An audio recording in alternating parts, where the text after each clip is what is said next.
नमस्कार दोस्तों, स्वागत है आप सभी का गोल्डन जीके 21 में। फाइनली अगला टॉपिक लेके आ चुका हूं और आप सबको पता है अभी हम लोग 9th क्लास की साइंस को कंप्लीट कर रहे हैं, जिसमें हम आपको बायो के सारे टॉपिक पूरा करवा दिए हैं और अभी हम लोग जो है रसायन विज्ञान को पूरा कर रहे हैं, केमिस्ट्री कंप्लीट कर रहे हैं। तो आप इससे पहले वाला वीडियो नहीं देखे हैं, जाके ज़रूर देख लीजिए, ठीक है। और हम आपको इससे पहले वाले वीडियो में जो कंप्लीट करवाए थे रसायन विज्ञान में, तो पहला जो चैप्टर था फ्रेंड्स हमारे आसपास के पदार्थ, वीडियो में वो सारे पॉइंट्स बताए हैं जो लाइन बाय लाइन जहाँ से आपकी परीक्षा में क्वेश्चन पूछे जाते हैं वो सारे लाइन बताए हैं। और सबसे बड़ी बात है, जाके वीडियो देखिएगा तो उस लाइन को एकदम साधारण शब्दों में समझा दिए हैं। अगर आप कभी भी साइंस नहीं पढ़े हैं ना, तो आपको सब कुछ समझ में आएगा, ठीक है। और आप पूरा यूट्यूब पे छान लीजिएगा इतने उम्दा तरीके से, और सारे पॉइंट्स को एकदम आसान भाषा में कोई नहीं समझाया है, ठीक है। तो जाके पूरे वीडियो को देखिए, आपका साइंस पे कब्जा हो जाएगा, पूरा पकड़ हो जाएगा, परीक्षा में क्वेश्चन नहीं छूटेगा, चाहे फिजिक्स हो, केमिस्ट्री हो या बायो हो। दूसरा चैप्टर जो हम लोग कंप्लीट किए हैं बहुत इंपॉर्टेंट चैप्टर है भाई, यहाँ से भर भर के प्रश्न आता है, पूरा करवा दिए हैं। हमारे आसपास के पदार्थ शुद्ध है, तो आप शुद्ध किसे कहेंगे, रसायन विज्ञान में शुद्ध शब्द का क्या मतलब है, सब कुछ बता दिए हैं, जाके देख लीजिएगा। आज के वीडियो में हम लोग जो पूरा करने वाले हैं ये टॉपिक, ये जो चैप्टर आप देख पा रहे हैं परमाणु एवं अणु, इतना महत्वपूर्ण चैप्टर है कि मत पूछिए, जो कि यहाँ से क्वेश्चन भर भर के पेपर में आता है, ठीक है। तो इसे भी हम लोग क्या करेंगे, लाइन बाय लाइन पूरा करेंगे। ध्यान दें, यहाँ पे जो है हम आपको 9th क्लास के NCERT से जो बायो वाला सेक्शन है, ये तीनों टॉपिक पूरा करवा दिए हैं और ये सब कुछ आपको यूट्यूब पे फ्री में दिखेगा, ठीक है। नोट्स के लिए सभी लोग टेलीग्राम पे जाके जुड़ जाइए, है ना, वहाँ पे सारे अपडेट हम आपको देते रहते हैं टेलीग्राम पे, और टेलीग्राम का लिंक भी इसी वीडियो के डिस्क्रिप्शन बॉक्स में दे दिया हूँ। फेसबुक पेज को भी सभी लोग जाके जरूर फॉलो कर लीजिए। तो आज के वीडियो में फ्रेंड्स हम लोग, आप देख सकते हैं, रसायन विज्ञान में अध्याय 3 और चैप्टर का जो नाम है परमाणु एवं अणु, एटम्स एंड जो है मॉलिक्यूल्स, बहुत इंपॉर्टेंट चैप्टर है, इसके सारे पॉइंट्स को कवर करेंगे और लाइन बाय लाइन हम आपको यहाँ पे बताने वाले सारी चीज़ें, और ये भी बताएंगे कि भाई NCERT से कैसे आयोग आपके पेपर में लाइन से प्रश्न पूछता है, बहुत महत्वपूर्ण है। अब जो है अगर आपको सिलेक्शन चाहिए तो NCERT पढ़ना ही पड़ेगा, खासतौर पे साइंस के लिए, ज्योग्राफी के लिए, है ना, और इको वाला सेक्शन के लिए पढ़ लीजिएगा। बहुत सारे फ्रेंड्स का ये रहता है कि सर NCERT का नोट्स ये कहाँ पर मिलेगा, भाई सब मिल जाएगा, इसलिए तो मैं कह रहा हूँ पूरा वीडियो देखिए। और नोट्स के लेके हम आपको बता चुके हैं, वीडियो में भी बता देंगे नोट्स कैसे आप प्राप्त कर सकते हैं, सब कुछ आपको आसान भाषा में आप लोगों के लिए बनाया गया है और फुल्ली NCERT का लाइन बाय लाइन सारी चीज़ें मेंशन किया गया है नोट्स में भी, तो आप क्या कर सकते हो, सब कुछ आपको मिलेगा। तो फ्रेंड्स इस चैप्टर में हम लोग देखने वाले हैं, क्योंकि हम आपको आगे बढ़ने से पहले हम आपको बता देते हैं कि भाई ये जो टॉपिक है परमाणु एवं अणु, है ना, इसमें कौन कौन से सब टॉपिक है जिसे आपको पूरा करना है, कौन कौन से पॉइंट्स आपको कवर करने हैं, वो हम आपको पहले बता देते हैं। तो पहला जो पॉइंट्स है फ्रेंड्स, यहाँ पे आपको दिखेगा कि रासायनिक संयोजन के क्या नियम है, बताऊंगा इसका एक एक बात में हम आपको सारी चीज़ें बताएंगे साधारण शब्दों में, ठीक है। दूसरा पॉइंट्स यहाँ से आप देखिएगा, BPSC में खास तौर पे प्रश्न स्टेटमेंट देके पूछ लिया गया है, 71st BPSC में भी प्रश्न यहाँ से पूछा गया है, टीचर वाले एग्जाम में पूछा गया क्वेश्चन है, और BPSC का जो अलग अलग एग्जाम है दरोगा में तो कई बार प्रश्न पूछा गया यहाँ से। तो यहाँ जो आप देख पा रहे हो द्रव्यमान संरक्षण का नियम, इस पॉइंट्स को कवर करेंगे, ये क्या है। उसके बाद यहीं पर हम लोग चर्चा करेंगे भाई स्थिर अनुपात का नियम, वेरी वेरी इंपॉर्टेंट है। उसके बाद जो है यहाँ पर आप देखेंगे परमाणु क्या होता है ना, उसको देखने वाले। उसके बाद फ्रेंड्स हम लोग जो यहाँ पे देखने वाले हैं विभिन्न तत्वों के परमाणुओं के आधुनिक प्रतीक क्या है, वेरी वेरी इंपॉर्टेंट है, इस पॉइंट्स को कवर करेंगे। उसके बाद हम लोग देखने वाले हैं अगला पॉइंट परमाणु द्रव्यमान, वेरी वेरी इंपॉर्टेंट है, इसे पूरा करें। उसके बाद यहाँ पे हम लोग देखने वाले हैं परमाणु किस प्रकार के अस्तित्व में रहते हैं, अस्तित्व है, परमाणु जो है, परमाणु किस प्रकार जो है अस्तित्व में रहते हैं, इसे पूरा करेंगे। अणु क्या होता है, इसे देखने वाले। उसके बाद अगला पॉइंट्स है तत्व के अणु क्या होते हैं, यौगिक के अणु क्या होता है, उसे देखने वाले हैं। आयन क्या होता है भाई, बहुत इंपॉर्टेंट पॉइंट है, और जाहिर सी बात है, देखो रसायन विज्ञान जो है ना, ये भाषा का खेल है, इसका भाषा समझ गए ना, क्योंकि अपना इसका एक भाषा है, हम कई बार आपको बता चुके हैं, फिजिक्स का भी अपना एक भाषा है, बायोलॉजी का भी अपना एक भाषा है, तो इसका भाषा समझ लिए और कंसेप्ट समझ लिए, आपके मुट्ठी में होगा और करना पड़ेगा, ठीक है। तो अगला पॉइंट है आयन क्या होता है, उसे देखने वाले। और अगला जो पॉइंट है ना, इतना महत्वपूर्ण है, रासायनिक सूत्र आप कैसे लिखेंगे, यहीं पे हम आपको सूत्र लिखना भी सिखा देंगे कि आप सूत्र कैसे बना सकते हैं खुद से, हाँ सही सुन रहे हैं, रसायन विज्ञान में जो आप सूत्र देख रहे हो, जैसे हम आपसे बोलते हैं कि भाई H2SO4 तो ये कैसे बना, जैसे हम आपको बोलते हैं कि H2O जल जो है कैसे बना, हम आपको बोलते हैं NaCl सोडियम क्लोराइड जो है कैसे बना, तो ये भी बनाना हम लोग यहीं पे सीख जाएंगे, है ना। और एकदम आसान शब्दों में सब कुछ सीखने वाले हैं। उसके बाद अगला जो पॉइंट्स है आप लोगों के बीच में, सरल यौगिकों के सूत्र को देखने वाले हैं, ये कैसे बनता है। उसके बाद अगला पॉइंट्स जो हम लोग फ्रेंड्स कवर करेंगे, यहाँ पे आप देख पा रहे हैं आणविक द्रव्यमान एवं मोल संकल्पना। खासतौर पे ये सेंट्रल गवर्नमेंट के एग्जाम में, रेलवे सब में बहुत पूछता है, और बीपीएससी में ऑलरेडी ये प्रश्न पूछा गया यहाँ से मोल संकल्पना से, ठीक है। तो ये हालांकि ये आपको 11th क्लास में दिखेगा पूरा डेप्थ में, लेकिन हम लोग यहीं पे चर्चा कर लेंगे बहुत अच्छे तरीके से, ठीक है ना। तो यहाँ पे जो आप देखे हैं आणविक द्रव्यमान एवं मोल संकल्पना, यहीं पे हम लोग देखेंगे आणविक द्रव्यमान क्या हो, और यहीं पे देखने वाले हैं कि सूत्र इकाई द्रव्यमान क्या है, और फाइनली हम लोग यहाँ पे कवर कर लेंगे मोल संकल्पना। इतना महत्वपूर्ण है कि मत पूछिए। और लास्ट में आपको जो है आप लोगों के लिए जो दिया गया है ये क्वेश्चन आंसर है वो भी पूरा करेंगे, ठीक है। तो चलिए बढ़ते हैं टॉपिक की तरफ, आइए चलिए शुरू करते हैं। यहाँ पे सारे पॉइंट्स जो भी आपने देखा सभी को एक एक करके हम लोग कवर करेंगे, और ध्यान है हम लोग यहाँ पे एक एक पॉइंट को कवर करने वाले हैं जो परीक्षा के लिए, आपके परीक्षा में जो जहाँ से प्रश्न आता है, जिस लाइन से क्वेश्चन आता है उस लाइन को कवर करेंगे, और जिससे आ सकता है उसे भी देखेंगे, क्योंकि हम आपको स्टार्टिंग में ही बता दिया है कि भाई हम लोग लाइन बाय लाइन सारे पॉइंट्स को कवर करेंगे, ठीक है। अच्छा, इससे पहले आगे बढ़ने से पहले आपको 4 शब्द जो कि आपको बहुत देखने को मिलेगा, तो वो 4 शब्द कौन कौन सा है। एक तो आपको वहाँ पे परमाणु दिखेगा, जो कि ये परमाणु क्या होता है आपको समझना है। दूसरा आपको यहाँ पे तत्व दिखेगा भाई। तीसरा आपको दिखेगा अणु, जो कि बार बार जिक्र होगा। और चौथा जो है यहाँ पे यौगिक। कुछ शब्द आप पहले भी देखे होंगे, है ना। तो यहाँ पे परमाणु क्या होता है, तत्व क्या होता है, अणु क्या होता है, यौगिक क्या होता है, और मिश्रण भी हम लोग देख लेंगे ये क्या होता है। आइए थोड़ा सा हम लोग डेप्थ में इसको समझ लेते हैं, उसके बाद हम लोग आगे बढ़ेंगे। तो यहाँ पे लिख देता हूँ कि भाई परमाणु क्या होता है, परमाणु क्या होता है। उसके बाद यहाँ पे आपको ध्यान रखना है तत्व, उसके बाद आपको ध्यान रखना है भाई अणु, और उसके बाद जो है यहाँ पे आपको यौगिक ये होता क्या है, ठीक है। परमाणु के इंग्लिश में जो है ना, परमाणु को इंग्लिश में हम लोग एटम कहते हैं, तत्व को एलिमेंट कहते हैं, एलिमेंट, अणु को मॉलिक्यूल, और यौगिक को कंपाउंड, ठीक है। अब आइए देखते हैं एक एक करके सभी के बारे में। देखो भाई, आप इसे एकदम आराम से समझिए, बहुत इंपॉर्टेंट लाइन है, और यहीं पे हम आपको डायग्रामिकली और पिक्चोरल फॉर्म में सब कुछ समझा देंगे। तो हम आपको बोलते हैं कि भाई चलो एक रॉड लेते हैं, ये सपोज दैट एक रॉड है ना, एक छड़ है, और ये लोहा का छड़ है, सरिया जिसे बोलते हो, मान लो कि ये लोहा का है। ये किसका है भाई, लोहा का है। लोहा को Fe से हम लोग डिनोट करते हैं, तो ये लोहा का छड़ है। बता दूंगा एक एक करके सभी के बारे में, परमाणु, तत्व, अणु, यौगिक, मिश्रण क्या होता है। तो आप परमाणु किसे बोलेंगे, है ना, परमाणु आप किसे बोलेंगे, तो आप कहिएगा सर किसी भी पदार्थ का। मान लो कि ये लोहा का छड़ है, तो यह एक पदार्थ है, तो इसका किसी पदार्थ का सबसे छोटा जो कण होगा ना, इसका जो सबसे छोटा कण होगा, सबसे छोटा जो कण होगा, सबसे छोटा कण होगा, वही परमाणु कहलाएगा। परमाणु आप किसे बोलेंगे, तो किसी भी पदार्थ का, या फिर आप जिस पेन से लिख रहे हो, आपके पास जो कॉपी है, या आपके पास जो फ़ोन है, जिस फ़ोन से आप हमें देख रहे हो, यह भी एक पदार्थ है।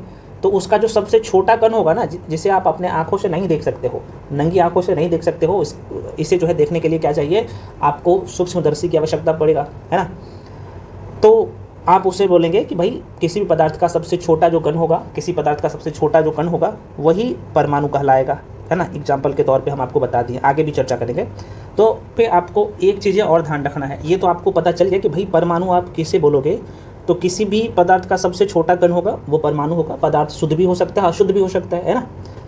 अब यहाँ पे परमाणु पे ना कुछ गुण है, तो परमाणु के बारे में 3 कंडीशन ध्यान रखना। पहला कंडीशन क्या होगा, परमाणु जो होगा ना, अभी हम आपको जो बताएं कि परमाणु किसी भी पदार्थ का सबसे छोटी इकाई है या छोटा कण है, तो आप यहाँ पे लिख लो कि परमाणु जो है किसी पदार्थ का, किसी भी पदार्थ का, किसी भी, ऐसे लिख लो भाई, किसी भी पदार्थ का यह जो है सबसे छोटा कण क्या कहलाता है भाई, परमाणु कहलाता है। दूसरी बात है, परमाणु के बारे में ध्यान रखना है, यह जो है ना स्वतंत्र अवस्था में नहीं रह सकता। क्यों नहीं रह सकता अभी हम लोग चर्चा करेंगे। तो परमाणु जो होता है ना, परमाणु यह जो है स्वतंत्र, ये लाइन देके स्टेटमेंट देके पूछता है, ध्यान रखिएगा, इसलिए मैं लिख रहा हूँ और नोट्स में ऑलरेडी मेंशन कर दिया हूँ, हैंडी के नोट्स जो है उसमें मेंशन है, ठीक है। तो यह जो है स्वतंत्र अवस्था में नहीं रह सकता, परमाणु स्वतंत्र अवस्था में नहीं रह सकता। क्यों नहीं रह सकता है, तो भाई आपको ध्यान रखना, इसलिए नहीं रह सकता है क्योंकि ये 1 सेकंड में, कितने सेकंड में, 1 सेकंड में क्या कर लेता है भाई, 10 पे पावर 16 बार, है ना। मतलब कि आप 10 पे कितने शून्य बैठाओगे, 16 को शून्य। तो भाई 1 सेकंड में यह जो है किसी दूसरे पदार्थ के साथ, है ना, इतने बार रिएक्ट कर लेता है, समझ रहे हो ना, इसलिए यह स्वतंत्र अवस्था में नहीं रह सकता।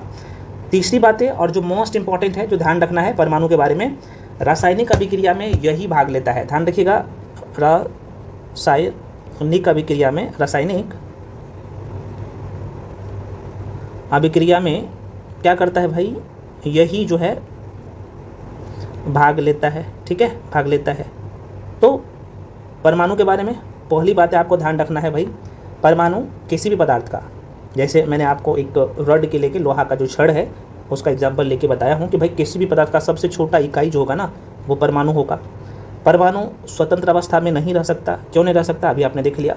और यह रासायनिक अभिक्रिया में, मान लो कि कोई तत्व है या यौगिक है ना, या अणु है, वो क्या करता है, रासायनिक अभिक्रिया में भाग लेगा ना, तो उससे टूट कर जो है किस में आना पड़ेगा, परमाणु में आना पड़ेगा, है ना। तो यह रासायनिक अभिक्रिया में भाग यही लेता है, परमाणु ही लेता है, ठीक है।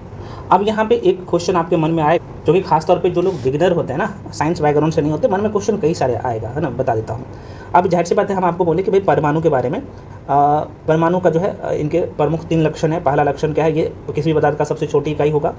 यह जो है स्वतंत्र अवस्था में नहीं रह सकता है, क्योंकि आप देखोगे तो एक पर जो है कितने 16 को जीरो बैठाओगे ना, 16 को जीरो बैठाओगे, है ना, तो आप बोल सकते हो कि 10 पे पावर 16 1 सेकंड में इतने बार जो है ये हाईली रिएक्टिव होता है। 1 सेकंड में 10 पे पावर 16 बार जो है रिएक्ट कर लेता है किसी अन्य पदार्थ से, है ना, इसलिए यह जो है हाईली रिएक्टिव होता है, स्वतंत्र अवस्था में रह ही नहीं सकता और रासायनिक अभिक्रिया में यही भाग लेता है। अब जो अगला प्रश्न आपके मन में आएगा कि भाई क्या परमाणु अलग अलग प्रकार के होंगे? हाँ बिल्कुल। तो कितने प्रकार के होंगे परमाणु? तो अभी कितने तत्व है? तो आपकी सर 118 तत्व है। तो हम बोल सकते हैं कि अभी परमाणु के बारे में बात कर ले तो अभी तक जो है 118 प्रकार के, कितने 118 प्रकार के परमाणु है। कितने प्रकार के? तो 118 प्रकार के परमाणु है। कितने? 118 प्रकार के परमाणु है। ठीक है, 118 प्रकार के परमाणु इसलिए है क्योंकि वर्तमान में जो है कितने तत्व खोजे जा चुके हैं? तो 118 तत्व खोजे जा चुके हैं। इसमें जाहिर सी बात है धातु है, अधातु है, उपधातु है, जो कि आगे चर्चा करेंगे। ठीक है, तो अभी कितने प्रकार का है? 118 प्रकार के परमाणु है। अब क्या आपके मन में क्वेश्चन आएगा, क्या इसका आकार अलग अलग होगा? हाँ बिल्कुल अलग अलग होगा। जैसे कोई छोटा होगा, उसका कोई उससे बड़ा होगा, कोई उससे बड़ा होगा, कोई उससे बड़ा होगा, है ना। जैसे अगर मैं हाइड्रोजन की बात कर लूँ तो ये छोटा होगा। तो ये कैसे निर्भर करता है? तो इसमें इनके जो प्रोटॉन संख्या पर निर्भर करता है। जिसमें जितना प्रोटॉन संख्या वो उतना बड़ा, ऐसे ध्यान रख सकते हो। तो प्रोटॉन संख्या के आधार पर तो हाइड्रोजन है, मान लो कि ये हीलियम है, मान लो कि लिथियम है, यहाँ पे मान लो कि ये ऑक्सीजन है। तो जो आगे जिसके पास जितने जो है क्या होगा, तो प्रोटॉन की संख्या होगा भाई, वही जो है उसके आकार पर निर्भर करता है। तो ये बेसिक बात है, आपने समझ लिया। ठीक है, तो ये अब ये तो ठीक है, यहाँ तक तो ठीक है। आपने परमाणु समझ लिया कि भाई परमाणु क्या है, परमाणु के प्रकार। तो 118 प्रकार के परमाणु होगा। जितने प्रकार का तत्व होगा उतने प्रकार के परमाणु होगा, क्योंकि तत्व जो मिलकर बना है एक ही प्रकार के परमाणु से मिलकर बना है। ठीक है, तो आप एक असर ठीक है, यहाँ तक हमने समझ लिया। अब एक प्रश्न आएगा कि भाई चलो तत्व समझा दो, ये तत्व क्या होता है, एलिमेंट क्या होता है। तो हम बोले कि भाई ठीक है, यहाँ पे ये लोहा है, मैं बार बार लोहा का ही एग्जाम्पल लेता हूँ, कोई दिक्कत नहीं भाई। ये लोहा है, Fe, ये लोहा का कोई तत्व है। ठीक है, ये लोहा है ना, ये लोहा के, ये आयरन के जो है परमाणु से बना है ना। तो आप यहाँ पे देखेंगे इस तत्व में ये जो आप एलिमेंट देख रहे हो, तो एक ही प्रकार के परमाणु से बना है। तो अब तत्व क्या होता है, जो एक ही प्रकार के परमाणु से, आप देख सकते हो इसमें सिर्फ आयरन का, लोहा का ही परमाणु है, कई सारे परमाणु से मिलकर तत्व का निर्माण होता है ना। तो आप देख सकते हो कि सिर्फ इसमें क्या है, लोहा का ही, आयरन का ही परमाणु है। तो आप बोल सकते हो कि भाई हम तत्व उसे बोलेंगे, एलिमेंट उसे बोलेंगे जो एक ही प्रकार के परमाणु से मिलकर बना है। ठीक है, यहाँ तक क्लियर हो गया होगा। अब यहाँ पे देखो अणु क्या होता है भाई, अणु क्या होता है। तो यहाँ पे हम लिखते हैं कि H2O, यहाँ पे लिखता हूँ O2, है ना, और लिखता हूँ क्या CH4 लिखता हूँ भाई, ठीक है। तो ये मान लो कि अणु, यहाँ पे यौगिक की बात कर ले तो यहाँ पे लिखता हूँ H2SO4, H2SO4, यहाँ पे NaCl। अब इसके बारे में चर्चा करेंगे। चलो पहले यहाँ पे समझो, हमने आपको क्या बोला कि भाई परमाणु आप किसे बोलोगे, किसी भी पदार्थ का सबसे छोटा जो कण होगा ना उसे परमाणु कहेंगे। इसका 3 कंडीशन भी बता दिए।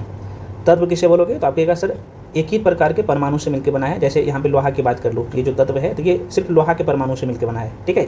ये दोनों समझ में आ गया। अब ये अणु और यौगिक बहुत परेशान करता है। देखो आज के बाद यहाँ पे डाउट भी आपका क्लियर ही हो जाएगा। तो आप कह सकते हो कि 2 या 2 से अधिक, मैंने क्या बोला कि 2 या 2 से अधिक, कम से कम 2 या उससे अधिक परमाणु से मिलकर जो है किसका निर्माण होगा, अणु का। और यहाँ पे अणु का निर्माण जो है 2 या 2 से अधिक परमाणु से मिलकर किसका निर्माण होगा, अणु का।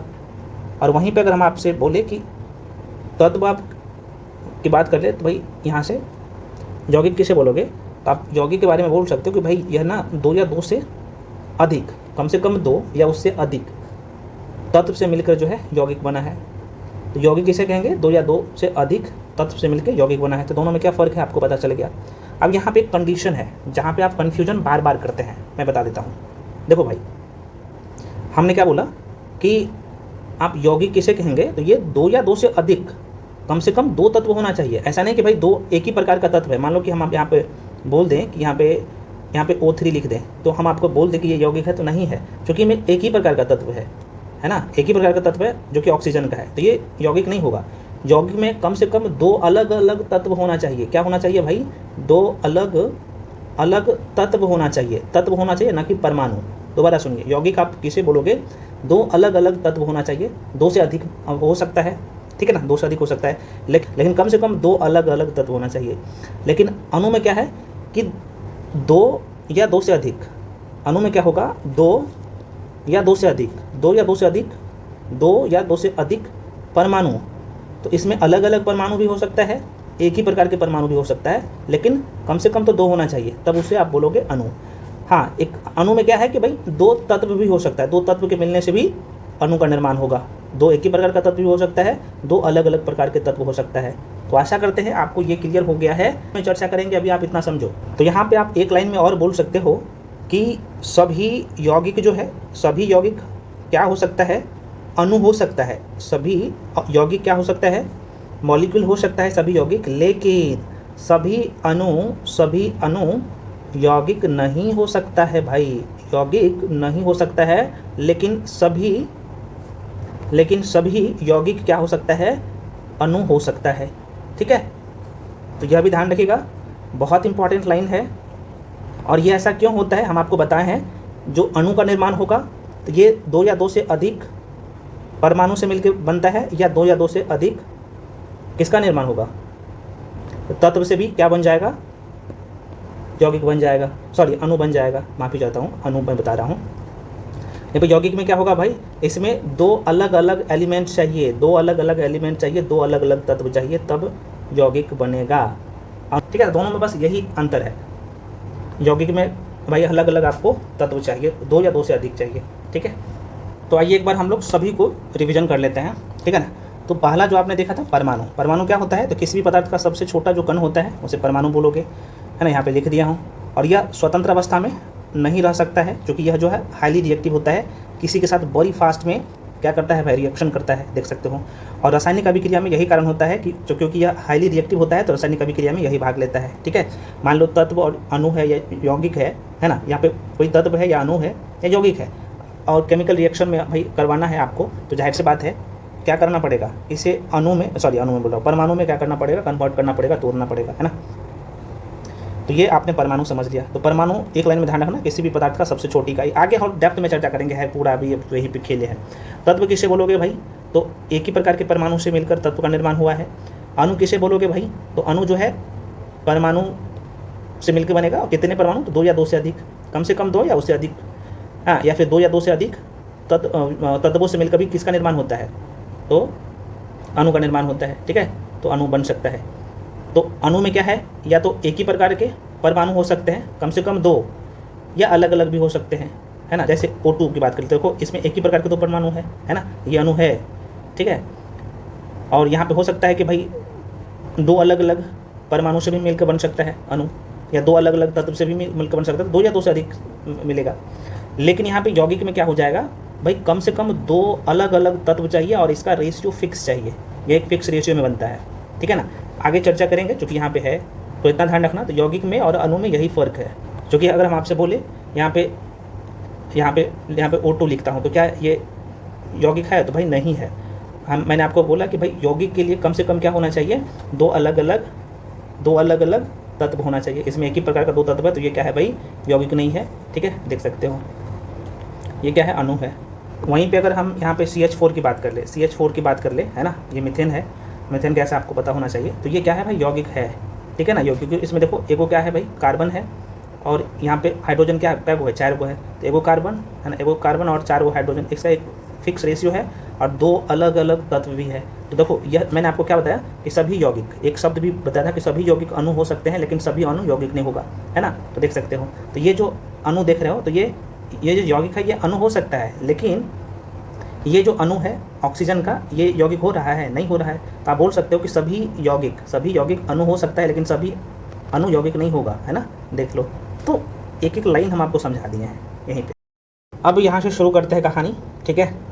यहाँ से पता लगेगा कि भाई परमाणु के नामकरण के लेके, परमाणु नाम पहले किसने दिया, और किसने बोला कि परमाणु अविभाज्य कण है, किसने यह भी बताया कि परमाणु के अंदर भी दुनिया है, मतलब यह विभाज्य कण है, विभाजित किया जा सकता है। सारे पॉइंट्स यहाँ पे NCERT में दिया गया है और 1 to 1 चर्चा करेंगे। यहाँ पे यह भी पता लगेगा कि दार्शनिक विचारधारा क्या था, और यह भी पता लगेगा आपको कि भाई वैज्ञानिक दृष्टिकोण पदार्थ के बारे में, परमाणु के बारे में, ये सब क्या था, एक एक करके चर्चा करेंगे। चलिए, तो देख सकते हो कि प्राचीन भारतीय एवं ग्रीक दार्शनिक, एक शब्द आपको दिखेगा दर्भ, तो ये आप समझ ही रहो, दर्भ का मतलब होगा पदार्थ से, है ना, पदार्थ से।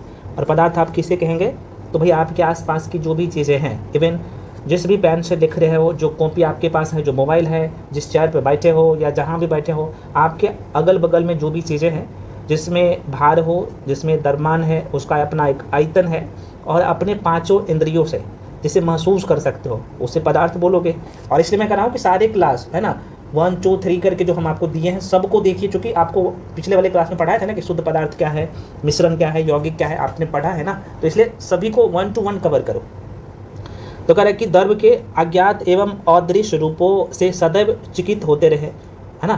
कह रहे कि पदार्थ की विभाज्यता के मत के बारे में भारत में बहुत पहले लगभग कितना, और इस लाइन से ऑलरेडी प्रश्न पूछा गया है, तो बहुत पहले लगभग 500 ईसा पूर्व, 500 BCE, 500 ईसा पूर्व विचार व्यक्त किया गया था। और यह विचार किसने व्यक्त किया था, तो भारतीय दार्शनिक थे जिसका नाम था महर्षि कणाद। यहाँ से ध्यान रखना, ठीक है। महर्षि कणाद ने प्रतिपादित किया था कि यदि हम द्रव्य मतलब पदार्थ को, यदि द्रव्य, है ना, मतलब पदार्थ को विभाजित करते जाए एकदम छोटा छोटा टुकड़ा करते जाए तो कह रहा है कि एक समय ऐसा आएगा कि वह जो पदार्थ है एकदम छोटा सा कण हो जाएगा, एक सूक्ष्मतम कण हो जाएगा, एकदम छोटा सा कण हो जाएगा, जिसे और विभाजित नहीं किया जा सकता है। और इसका नाम क्या दे दिया, तो इसका नाम दे दिया कि भाई वही जो है परमाणु है ना। तो ये जो छोटा कण का नाम जो दे दिया, परमाणु दे दिया। तो किसने दिया, महर्षि कणाद ने। कब, तो लगभग 500 ईसा पूर्व में, है ना। तो अब देखो ये किस पे आधारित था, तो यह जो है दार्शनिक विचारधारा पे आधारित था, तो ये ध्यान रखिएगा। तो अब एक क्वेश्चन यहाँ से बन गया भाई कि लगभग 500 ईसा पूर्व में भारतीय दार्शनिक, है ना, जिसका नाम था महर्षि कणाद ने परमाणु के बारे में 500 ईसा पूर्व में ही बता दिया था। हाँ, बशर्ते आगे चल के इसमें जाहिर सी बात है शोध हुआ, खोज हुआ, और ये पता चला कि परमाणु जाहिर सी बात है अविभाज्य नहीं बल्कि विभाज्य कण है, लगभग 19वीं सदी में पता चला। लेकिन 18वीं सदी तक जो है यही दार्शनिक विचारधारा पर आधारित था कि परमाणु को और छोटा नहीं किया जा सकता है, एकदम ये सबसे सूक्ष्म कण है। अब बाद में पता चलता है 19वीं सदी में कि नहीं, परमाणु के अंदर भी दुनिया बसा है, ठीक है। तो यहाँ से 2-3 लाइन ध्यान रखना, बता दिया हूँ। तो कह रहा है कि एक अन्य भारतीय दार्शनिक जिसका नाम था, भाई ध्यान रखना, ये भी लाइन पूछा गया है, जाके देखिएगा पेपर उठा के, तब आपको पता लगेगा। इसका नाम था पकुधा कतिया याम, इसका नाम था। तो पकुधा कत्यायाम ने इस मत को विस्तृत रूप से समझाया और कहा कि कण जो है, कण पदार्थ के कण सामान्यतः संयुक्त रूप में पाए जाते हैं जो हमें दर्वों मतलब पदार्थों दर्वों के भिन्न भिन्न रूपों को प्रदान करते हैं। तो ये इन्होंने बताया था कत्यानंद ने। लगभग इसी समय एक दार्शनिक फिर से आता है जिसका नाम होता है डेमो। बहुत इंपॉर्टेंट है, वेरी वेरी इंपॉर्टेंट। अभी बिहार दरोगा का पेपर हुआ था, उसी से क्वेश्चन पूछ लिया गया था, है ना। तो डेमोक्रेटस एवं जो है एक व्यक्ति और आता है जिसका नाम है डेमोक्रेटस और दूसरा व्यक्ति का नाम है लियोसिपस ने सुझाव दिया था कि यदि हम द्रव मतलब पदार्थ को विभाजित करते जाए तो एक ऐसी स्थिति आएगी जब प्राप्त कण को पुनः विभाजित नहीं किया जा सकेगा। तो सबसे पहले जो दार्शनिक था आपने देख लिया, कौन? महर्षि कणाद। तो 500 ईसा पूर्व में बताया कि भाई ठीक है, अब नाम परमाणु दे दिया और बोला कि भाई जो चीज़ अभी ये बता रहे हैं, है ना, कौन बता रहे हैं? तो डेमोक्रेटस अभी बता रहे हैं, जो कि ग्रीक दार्शनिक थे। भारतीय दार्शनिक तो पहले बता दिया था, ये वो भी वही बता रहे हैं कि भाई आप इसे किसी पदार्थ का जो है विभाजित कर दो और लास्ट में एक ऐसा जो है स्थिति आएगा कि इन्हें जो है पुनः जो फिर से विभाजित नहीं किया जा सकता, अलग नहीं किया जा सकता है, ठीक है ना। तो वो भी वही कहा है, तो ये ध्यान रखिएगा, क्वेश्चन घुमा फिरा के देता है। तो ये कौन था? तो ये ग्रीक के थे। पूछता है कि कौन ग्रीक दार्शनिक सबसे पहले बताता है पदार्थ के बारे में ये चीज़ें।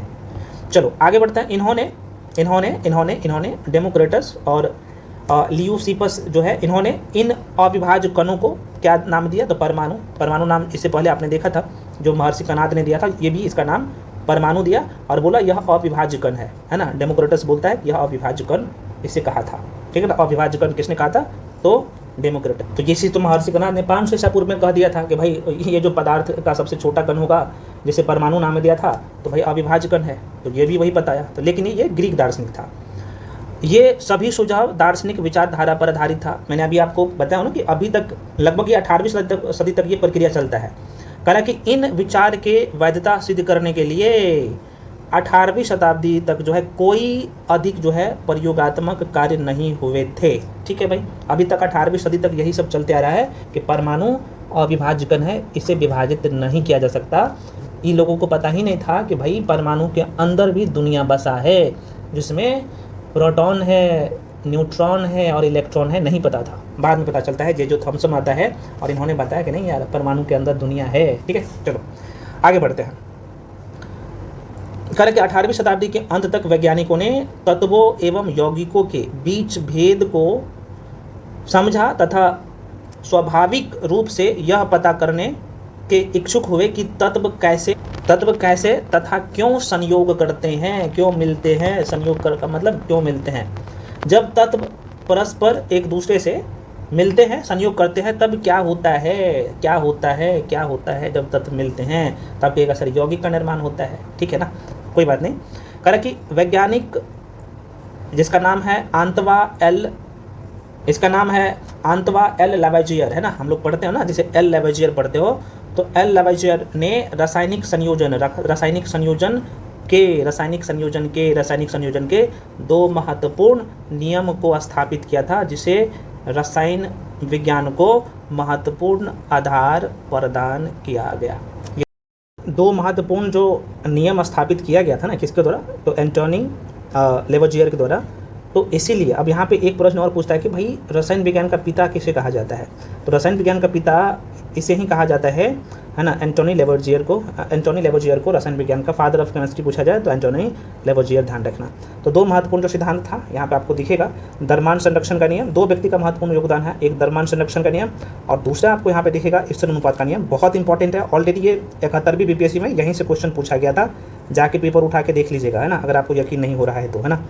71वीं बीपीएससी में ये प्रश्न पूछा गया है और उसके बाद बिहार दरोगा में भी प्रश्न ये पूछा गया है, दोनों से, ठीक है ना, कि ये दोनों नियम क्या कहता है। चलिए अब यहाँ पे देख लो भाई, तो यहाँ पे लेवोजियर है और जोसेफ प्रोस्ट है इसका नाम। तो ये दोनों का थोड़ा सा नाम ध्यान रखना, एक तो है एंटोनी लेवोजियर और दूसरे व्यक्ति का नाम है जोसेफ प्रोस्ट, है ना। इसका नाम पूरा नाम है जोसेफ एल प्रोस्ट ने बहुत अधिक जो है प्रायोगिक कार्यों के पश्चात रासायनिक संयोजन। ये रासायनिक संयोजन क्या होता है अभी मैं समझा देता हूँ। तो रासायनिक संयोजन के नियम रासायनिक संयोजन के निम्नलिखित 2 नियम प्रतिपादित किए, है ना। तो ये बहुत बड़ा योगदान था दोनों व्यक्ति का, एंटोनी लेवोजियर और जोसेफ, है ना, जोसेफ मैं बार बार बोलता हूँ, माफ़ी चाहता हूँ। इसका नाम है जोसेफ एल प्रोस्ट है ना, जोसेफ एल प्रोस्ट और एंटोनी लेवोजियर, ठीक है। तो ये 2 महत्वपूर्ण जो है नियम प्रतिपादित किए। तो सबसे पहले यहाँ पे देखो द्रव्यमान संरक्षण का नियम। अब बुक में खुद से पढ़ोगे ना, एनसीईआरटी का जो शब्द है ना, शब्दावली ही परेशान करता है। मैं आपको बोला हूँ ना कि भाई साइंस का अपना एक, खासतौर पर रसायन विज्ञान का अपना एक भाषा है, और ये भाषा सीख लिए तो रसायन सीख लिए। तो द्रव्यमान संरक्षण का नियम क्या कर रहा है, नाम से ही पता चल रहा होगा कि भाई द्रव्यमान को क्या कर सकते हो, नहीं तो विनाश कर सकते हो, नहीं तो उत्पन्न कर सकते हो, यही कहेगा ना। कोई बात नहीं, अभी हम आपको बता दिए तो आपको आसान लगेगा। तो लाइन बलन करते हैं। तो पहला यहाँ पे देखते हैं द्रव्यमान संरक्षण का नियम, और 2 व्यक्ति का नाम भी ध्यान रखना, एंटोनी लेवोजियर, दूसरे व्यक्ति का नाम क्या है भाई, जोसेफ एल प्रोस्ट। तो कम से कम प्रोस्ट ध्यान रखिएगा, प्राउस्ट। तो ये दोनों व्यक्ति का जो नाम थोड़ा सा ध्यान रखिएगा ना। तो देखो खासतौर पे एक नाम आपको दिखेगा, द्रव्यमान संरक्षण का नियम पहले बता देते हैं। तो ये कब दिया गया था, हालांकि मैं पढ़ के बताऊंगा, और ये नियम क्या कहता है, कैसे आप इसमें जो क्रियाकलाप दिया गया है कैसे आप खुद से कर सकते हैं वो भी बता दूंगा, है ना, वो भी बता देंगे। तो द्रव्यमान संरक्षण का नियम कहता है, और ये कब दिया था, तो पहले ये डेट ध्यान रखना। ये स्टेटमेंट देखिए 71वीं बीपीएससी का पेपर जाके उठा के देखिएगा, पूछा गया है। तो 1789 में दिया है, पहला बात यहाँ पे ध्यान रखना। दूसरा बात ध्यान रखना किसने दिया था, तो आप एंटोनी लेवोजियर, है ना। तो यहाँ पे लिख लो भाई, एंटोनी लेवोजियर लिख लो, है ना, लेवोजियर हम लोग पढ़ते हैं। इन्होंने दिया था द्रव्यमान संरक्षण का नियम। ये नियम क्या कहता है, यह नियम कहता है कि रासायनिक अभिक्रिया में, और ये हम आपको प्रैक्टिकल से बता देंगे। तो कह रहा है कि रासायनिक अभिक्रिया में किसका, तो द्रव्यमान का ना तो उत्पन्न किया जा सकता है, ना तो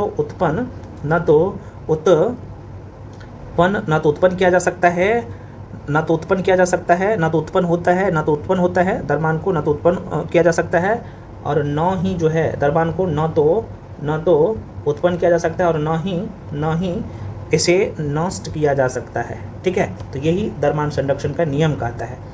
कैसे कहता है, आप थोड़ा सा मैं आपको एग्जाम्पल के तौर पे बता दूं क्या। चलो आगे क्रियाकलाप दिए हैं, यहाँ पे दिया गया तो वहाँ पे पढ़ के बताएंगे। चलो, तो ये तो आपको द्रव्यमान संरक्षण का नियम किसने दिया था, ये।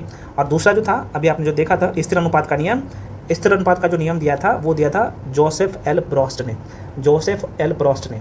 और वो कब दिया था, तो ये 1799 में। तो ये 1789 में, और उसके 10 साल के बाद जो है जोसेफ एल प्रोस्ट जो है, प्रोस्ट आता है, मैं माफ़ी की चाहता हूँ यार, क्या बोल देता हूँ, कोई बात नहीं, हो जाता है। जोसेफ एल प्रोस्ट, कई जगह जोसेफ रहता है ना, तो 2 नाम आपको दिखेगा, मतलब हालांकि इसका नाम प्रोस्ट है, जोसेफ बोले चाहे जोसेफ बोले, नाम वही है ना, ध्यान रखिएगा। तो 1799 में इन्होंने स्थिर अनुपात का नियम दिया था। तो आगे चर्चा करेंगे स्थिर अनुपात का नियम में। देखो ये क्या कहता है, कहा कि जब रासायनिक परिवर्तन मतलब कि रासायनिक अभिक्रिया संपन्न होता है, तब क्या द्रव्यमान का कोई परिवर्तन होता है, तो आंसर होगा नहीं। ये स्टेटमेंट देके क्वेश्चन पूछा जा सकता है, क्यों नहीं होता है, तो द्रव्यमान संरक्षण का नियम साफ साफ कहता है कि भाई रासायनिक अभिक्रिया में, है ना, क्या होता है, तो नहीं तो द्रव्यमान का ह्रास होता है ना, नहीं तो द्रव्यमान उत्पन्न किया जा सकता है, और नहीं तो द्रव्यमान नष्ट किया जा सकता है। तो आंसर क्या होगा, नहीं, ठीक है। अब देखो यहाँ पे क्रियाकलाप बहुत अच्छे, एनसीईआरटी का खूबसूरती बहुत अच्छा है, बशर्ते आपको समझाने वाला चाहिए, है ना। करें कि अब देखो इतना मेहनत किया जा रहा है आप लोगों के लिए, वीडियो को लाइक कर दो और चैनल को सब्सक्राइब कर दो भाई, छोटे भाई बड़े भाई के नाते बोल रहा हूँ। कह रहा है कि निम्न जो है एक्स और वाई रसायनों का एक युगल लेना है भाई, ठीक है भाई। रसायन का 2 कह रहा है, ये क्या कह रहा है कि भाई आप रसायन का ना 2 बीकर लो, 1 बीकर लो, चलो ऐसे ले लिया, 2 तरह का रसायन भरो इसमें, एक बड़ा बीकर है और एक छोटा बीकर है। तो 12 बीकर मान लो कि ये 12 बीकर में भी रसायन भरा हुआ है, ठीक है, बड़ा वाला बीकर में, यही आपको आगे कहेगा, मैं थोड़ा सा बता देता हूँ। ये 12 बीकर है। आशा करते हैं कि भाई आप लोग 9th क्लास में प्रैक्टिकल नहीं किए होंगे, हम आपको करवा दे रहे हैं, ठीक है। चलो ये बड़ा बीकर है, यहाँ तक रसायन भरा हुआ है, और छोटा बीकर में क्या करते हैं, दूसरे तरह का रसायन भरते हैं, ठीक है। चलो यहाँ पे क्या करते हैं, कोई ये रसायन भरते हैं, इसमें ये रसायन भरते हैं, यहाँ पे छोटा बीकर में भी रसायन भरा हुआ है। अब दोनों क्या करते हैं, ढक्कन लगा देते हैं। चलो यहाँ पे भी ढक्कन लगा दो, चलो ये ढक्कन नहीं होगा, ढक्कन कोई और लेते हैं कलर। क्या करता हूँ, इस पर भी एक लकड़ी का कॉर्क का ढक्कन लगाता हूँ, और इस पर भी ढक्कन लगा देता हूँ, ताकि रसायन जो है बाहर ना निकल पाए। तो चलो एक का नाम देता हूँ x, तो बड़ा वाला का नाम देता हूँ x, इसका नाम देता हूँ x, इसमें जो रसायन है, और छोटा वाला का नाम देता हूँ y। ठीक है, 2 रसायन है भाई। ठीक है, यहाँ पर रसायन है। अब दोनों पाइक है, अभी ये भाप के थ्रू बाहर भी नहीं निकल रहा है। तो द्रव्यमान संरक्षण का नियम क्या कहता है, जरा सा समझ लो। तो अभी आपने पाइक कर दिया है ना। मान लो कि इसमें जो है सपोज दैट ये जो बड़ा वाला x वाला जो आप बीकर देख रहे हो, इसमें मान लेते हैं कि 250 ग्राम रसायन है ना, कोई केमिकल है लिक्विड फॉर्म में। उसके बाद इसमें क्या है भाई, ये छोटा वाला जो देख रहे हो, ये छोटा वाला जो देख रहे हो, इसमें मान लेते हैं कि भाई 50 ग्राम है। सपोज 50 ग्राम जो है कोई पदार्थ है, कोई लिक्विड है। अब क्या, अभी ये पैक है। अब क्या करेंगे कि ये जो ढक्कन है ना, पहले ये छोटा वाला को, वाई वाला का ढक्कन हटा देंगे, है ना। ये वाला ढक्कन को हटा के उसके बाद इसमें ये वाला पदार्थ में इसको मिला देंगे। तो अभी आप देखोगे जब तक नहीं मिला है तो ये पूरा जो वजन है, मान लो कि पूरा जो वजन है, ये मान लो कि 250 ग्राम बड़ा वाला में है, 50 ग्राम छोटा वाला में है, तो 300 ग्राम आपको दिखेगा ये है। अब ये हम क्या करते हैं ना, इस ढक्कन को हटा लेते हैं। उसके बाद यहाँ पे चूंकि ये ढक्कन हटेगा और भाप बाहर नहीं जाना चाहिए, भाप अंदर में ही रहना चाहिए, है ना। इसलिए यहाँ पे लकड़ी का जो है ना ये ऊपर से लगा दिया गया है ताकि भाप बाहर ना जाए, है ना, रसायन बाहर ना निकल पाए। तो अब यहाँ पे क्या करेंगे, इसको हटा करके इसमें मिला देंगे, तो कोई नया पदार्थ बनेगा, है ना, कोई नया पदार्थ बनेगा। जैसे एग्जांपल के तौर पे यहाँ पे दिया है भाई, ठीक है ना, कोई नया पदार्थ बने। मान लो कि यहीं पे सपोज दैट क्या लेते हैं, सोडियम लेते हैं और क्लोरीन लेते हैं, तो मिलाते हो तो भाई सोडियम क्लोराइड बनता है ना। तो कह रहा है कि भाई ये जब बनेगा ना, तो इसमें से आप पदार्थ को बाहर नहीं निकलने दो, लिक्विड को बाहर नहीं निकलने दो, उसके गैस को भी बाहर नहीं निकलने दो। तो कह रहा है कि अभी जो पैक है तो 300 ग्राम है, और जब ये वाला जो छोटा वाला जो है ना, छोटा वाला बीकर देख रहे हो, इसको खोलते हो, इसमें मिलाते हो, तो पर भी ना अगर आप क्या करोगे, इसकी जो गैस है बाहर नहीं निकलने दोगे ना, यहाँ पे ऊपर में जो ढक्कन लगा हुआ है लकड़ी का, उसको नहीं खोलोगे, तो जाहिर सी बात है चूँकि नया पदार्थ बनेगा तो ऊपर भी इसका वजन ना 300 ग्राम ही होगा। ये बताने का कोशिश कर रहा है आपको, ठीक है ना। तो द्रव्यमान संरक्षण का नियम यही आपसे बताना चाहता है कि भाई 2 पदार्थ मिलके एक नया पदार्थ का निर्माण होता है ना, तो उसमें द्रव्यमान में कोई परिवर्तन नहीं होता है, यही कहना चाहता है, और यही कहता भी है द्रव्यमान संरक्षण का नियम। तो आपसे यही पूछ रहा है कि भाई आपको 2 बीकर लेना है, x और y, कॉपर सल्फेट और सोडियम कार्बोनेट को मिलाना है, और मिलाने के बाद कह रहा है कि प्रक्रिया जो निकल के आएगा, यहाँ पे देख सकते हो ये पूरा प्रोसेस दिया गया है ना। यहाँ पे देखो मिलने के बाद है ना, एक है ना, एक बड़ा वाला बीकर है, इसमें भी कोई रसायन है, ठीक है। तो ये x वाला, चलो यहाँ पे x नाम दिया है, और ये इसमें y विलियन है, तो 2 तरह का विलियन है, देख सकते हो, ठीक है ना।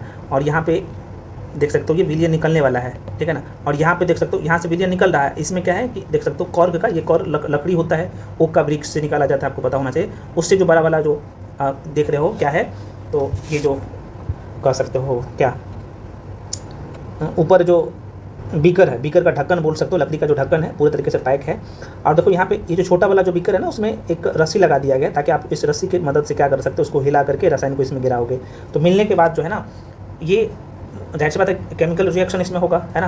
तो इसके बाद जो है रसायन बाहर नहीं निकलेगा, तो रसायन बराबर रहेगा, इसमें कोई परिवर्तन नहीं होगा, है ना। नया पदार्थ तो बनेगा लेकिन उसके द्रव्यमान में कोई छेड़छाड़ नहीं होगा। तो वही चीज़ यहाँ पे कह रहा है कि द्रव्यमान संरक्षण के नियम के अनुसार किसी रासायनिक अभिक्रिया में द्रव्यमान का न तो सृजित किया जा सकता है और ना ही विनाश किया जा सकता है। देखा, तो ये द्रव्यमान संरक्षण का नियम साफ साफ कह रहा है। आशा करते हैं हम अपने शब्दों में आपको सब कुछ समझा दिए हैं। आप चाहो तो यार वही कह रहा है कि भाई आप पहले जो रसायन देते हो, है ना, तो उसको वजन कर लो, उसके बाद यहाँ पे प्रोसेस होने के बाद फिर से वजन करो। तो मान लो कि ये पहले 2 kg का था या 500 ग्राम का था, तो आगे भी वही रहेगा, वही चीज़ यहाँ पे लिखा हुआ है। समझ गया ना, आशा करते हैं आप समझ गए होंगे। तो द्रव्यमान संरक्षण का नियम यही साफ साफ आपसे बोलना चाहता है, और आशा करते हैं आज के बाद इस टॉपिक से आप क्वेश्चन तो गलत नहीं करेंगे। अब देखो भाई यहाँ पे ना, इसलिए मैं कह रहा हूँ NCERT लाइन बाय लाइन अगर कोई पढ़ाने वाला मिल जाए ना, तो एक भी क्वेश्चन मिस नहीं होगा, क्योंकि आपके बहुत सारे कंसेप्ट यार क्लियर होता है, और आगे पीछे से जो क्वेश्चन बन के आएगा ना, तो वहाँ भी बना लोगे। बशर्ते अगर सिर्फ NCERT पढ़ोगे लाइन बाय लाइन, जो बिगिनर होते हैं उनको चीज़ें पता नहीं होता है, वो गलत कर बैठते हैं, 1-2 लाइन पढ़ते हैं, समझ में नहीं आता, छोड़ के चला जाता है। तो नहीं छोड़ना है, क्योंकि हम आपके साथ हैं, कंधे में कंधे मिला के चल रहे हैं। तो भाई आप भी चलो, आप लोग कंजूसी करते हो, वीडियो को लाइक कर दो, चैनल को सब्सक्राइब कर दो, और 1-2 ग्रुप में शेयर कर दो, ताकि मेरा भी मनोबल बढ़ा रहे। तो हम आपको सारे NCERT करवा देंगे फ्री में यूट्यूब पर। कंजूसी करिएगा तो फिर बंद कर देंगे, और क्या होगा, पेड वाले फिर बच्चे जो पढ़ रहे हैं उनको देंगे। चलो अब यहाँ पे देखो, स्थिर अनुपात का नियम भाई किसने दिया था, वेरी वेरी इंपॉर्टेंट है। तो पहले कब दिया था ये स्थिर अनुपात का नियम, और ये नियम क्या कहता क्या है भाई, यह भी समझ लो। तो स्थिर अनुपात का जो नियम दिया था, जिसका नाम है जोसेफ, जोसेफ कई जगह लिखा रहता है, लेकिन कई जगह जोसेफ भी लिखा रहता है ना। NCERT में जोसेफ लिखा हुआ है, हालांकि इसका नाम जो है जोसेफ है ना। जोसेफ एल प्रॉस्ट नाम है, एक मिनट इस तरह से छोटा करता हूँ, एल प्राउस्ट ने दिया था। और ये कब दिया था भैया? तो 1799 में, है ना, स्थिर अनुपात का नियम। अच्छा, स्थिर अनुपात का नियम क्या कहता है भाई? स्थिर अनुपात का नियम कहता है, स्थिर अनुपात का नियम कहता है, स्थिर अनुपात का नियम क्या कहता है? तो स्थिर अनुपात का नियम कहता है कि किसी भी रासायनिक यौगिक में लिख दूँ क्या? चलो लिख देता हूँ, किसी भी रासायनिक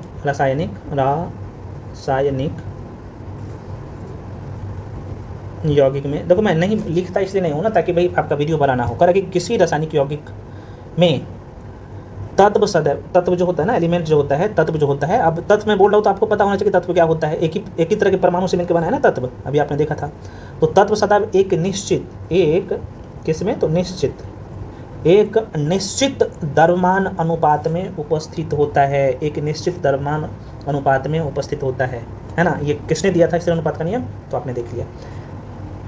जैसे अब यहाँ पे देखो एक बार द्रव्यमान संरक्षण के नियम डायग्राम से मैं आपको समझाता हूँ। देखो एक बड़ा वाला बीकर है ना, और छोटा वाला है, इसमें दोनों में विलियन है।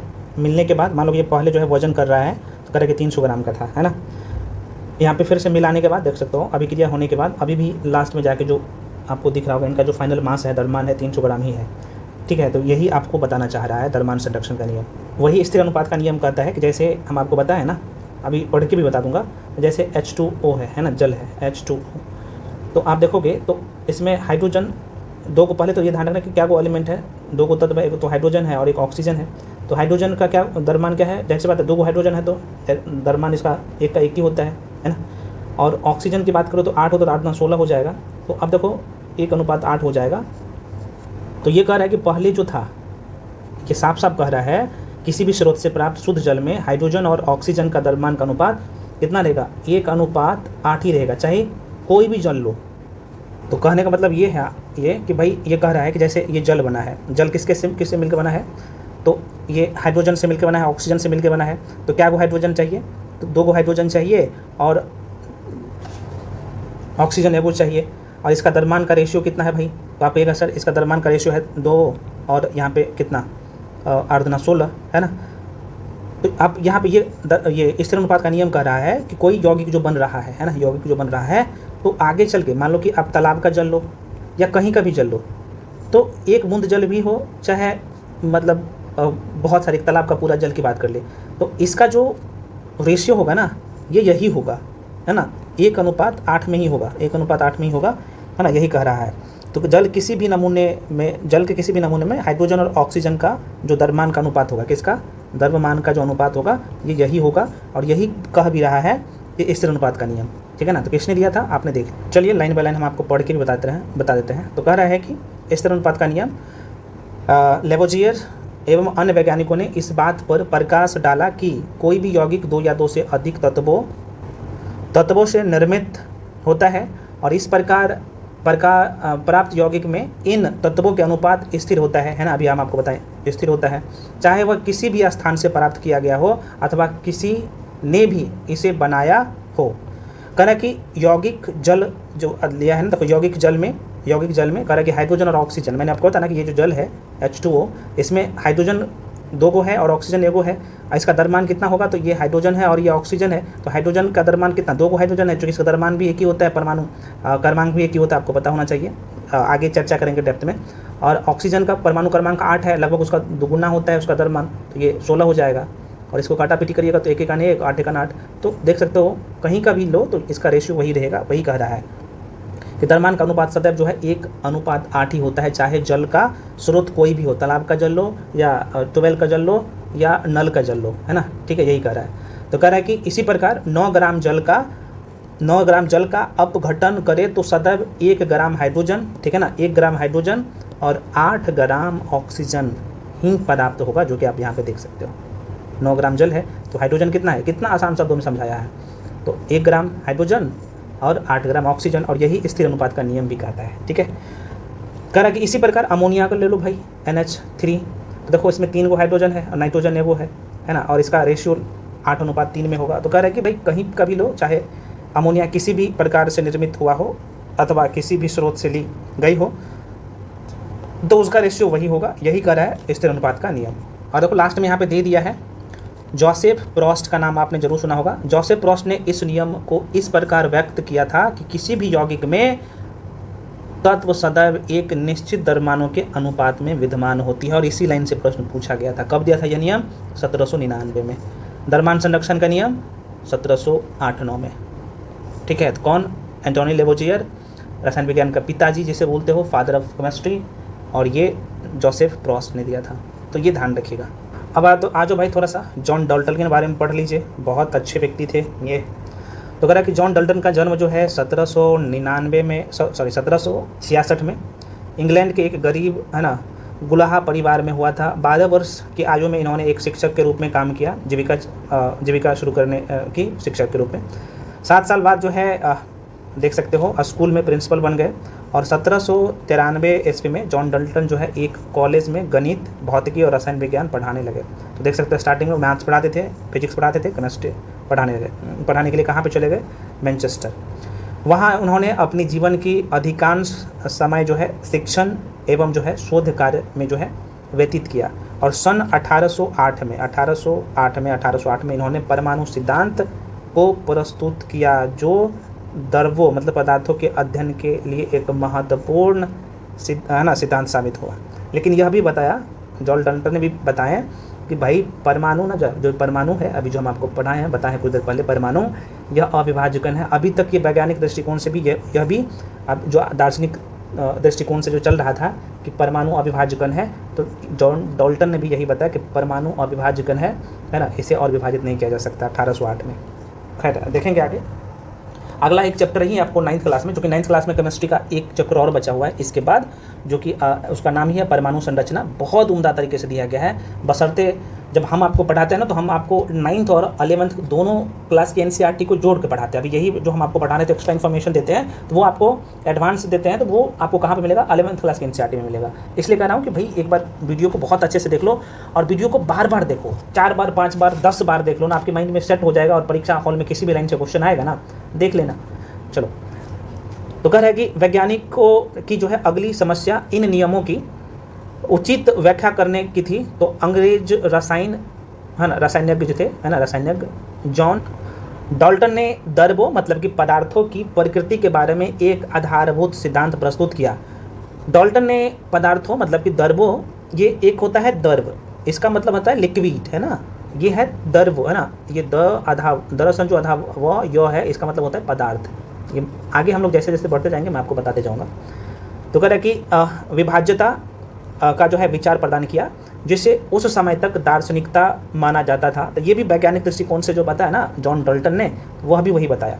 कह रहा है कि ग्रीक दार्शनिक के द्वारा द्रव्यों के सूक्ष्मतम अविभाज्य कण जिसे परमाणु नाम दिया था, तो उसे डाल्टन ने भी परमाणु नाम दिया। ठीक है, आप देख सकते हो। और डाल्टन का यह सिद्धांत रासायनिक संयोजन, बहुत इंपॉर्टेंट है ये लाइन, तो किस पे? तो रासायनिक संयोजन नियम पर आधारित था। ध्यान रखना, तो रासायनिक संयोजन के नियम से पूछा जाए किसने दिया था, ध्यान रखना। तो डाल्टन के परमाणु सिद्धांत का द्रव्यमान के संरक्षण के नियम एवं निश्चित अनुपात के नियम की युक्ति संगत व्याख्या की। तो अब यहाँ पे एक क्वेश्चन आएगा, ठीक है सर, ये तो जो पहले लोग दे थे उस पर चला गया ये। तो जॉन डाल्टन ने भाई बताया, डाल्टन का जो मूल सिद्धांत था, डाल्टन ने कहा कि परमाणु अविभाज्य है और किसी भी तत्व के परमाणु का द्रव्यमान हमेशा निश्चित रहता है, जो कि पहले व्यक्ति ने दे चुका है। तो इस सरल बात मैंने जो है पूरे रसायन विज्ञान को जो है कह सकते हो कि भाई कहीं ना कहीं सुलझा दिया। ठीक है ना। तो द्रव्यमान संरक्षण का नियम आप सबको पता ही है, हम आपको बता ही दिया है।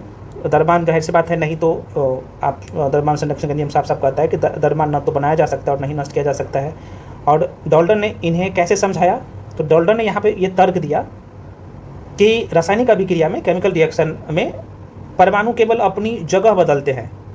ये डाल्टन ने यहाँ पे एक शब्द जोड़ दिया कि परमाणु केवल अपना जगह बदलते हैं, है ना, न वे कहीं से नया पैदा होते हैं और न ही गायब होता है। तो ये उसमें जोड़ दिया, समझ रहे हो ना।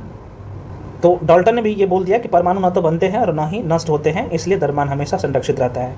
स्थिर अनुपात का नियम आप सबको पता ही है। तो डाल्टन ने स्थिर अनुपात को नियम को जो समझा है ना, तो डाल्टन ने कहा कि किसी भी यौगिक में परमाणुओं का अनुपात हमेशा निश्चित रहता है। हम आपको जो बताया ना, परमाणुओं का अनुपात क्या होता है, निश्चित होता है। परमाणुओं का अनुपात फिक्स रेशियो में होता है। जैसे हाइड्रोजन की बात कर ले, H2O तक से तो परमाणुओं का या कह सकते हो तत्व का अनुपात फिक्स है ना, तो इन्होंने भी यही बताया। ठीक है, तो आशा करते हैं जो चीज़ वहाँ पे एंटोनी लवोजियर और जोसेफ रॉस ने बताया दोनों नियम के बारे में, तो वही ये भी आगे बताया। चलो आगे कहते हैं, तो डाल्टन के परमाणु सिद्धांत के अनुसार सभी, अब देखो बहुत अच्छा लाइन मैं बता रहा हूँ, ध्यान से देखिएगा। डाल्टन के परमाणु सिद्धांत के अनुसार सभी पदार्थ मतलब सभी द्रव पदार्थ, तत्व, यौगिक, मिश्रण, सभी पदार्थ, सभी द्रव चाहे तत्व हो, यौगिक हो या मिश्रण हो, सूक्ष्म कण से बने होते हैं। और ये ध्यान रखिएगा, किसने कहा था, जॉन डाल्टन ने कहा था। इन्हें परमाणु कहते हैं। डाल्टन के सिद्धांत की विवेचना निम्न प्रकार है, देखो यहाँ पे दिया गया है।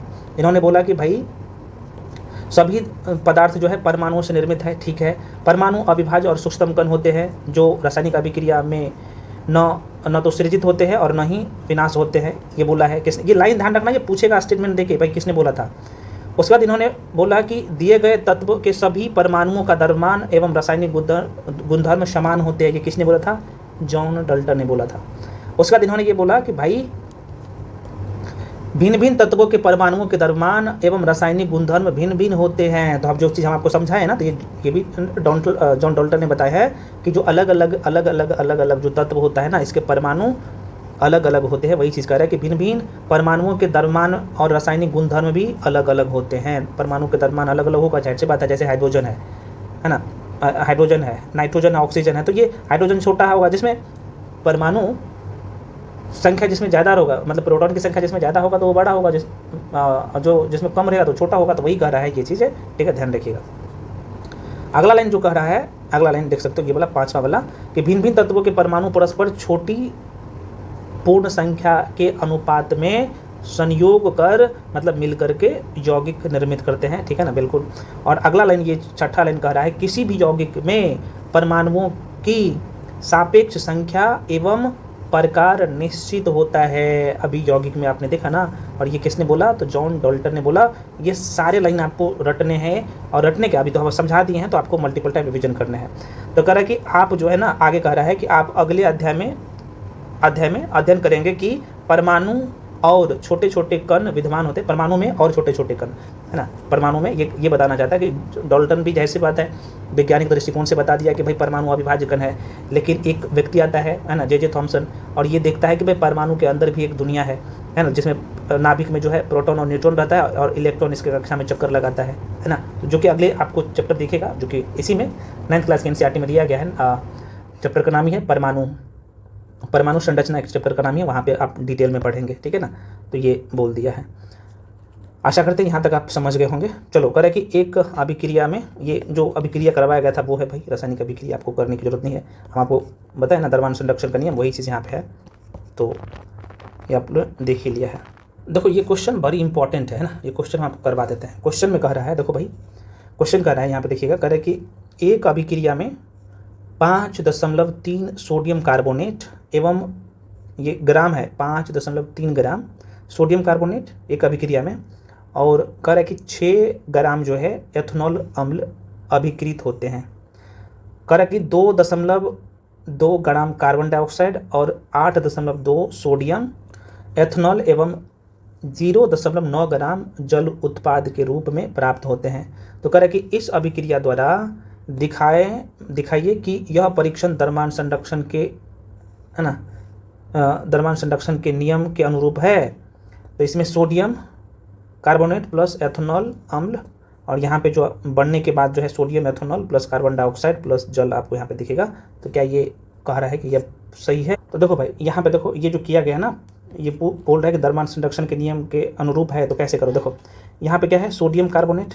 तो सोडियम कार्बोनेट कितना था यहाँ पे देख लो आराम से। अब ये नंबरिकल दे देगा ना, तो भाई बहुत सारे लोग डर जाएगा है कि नहीं है।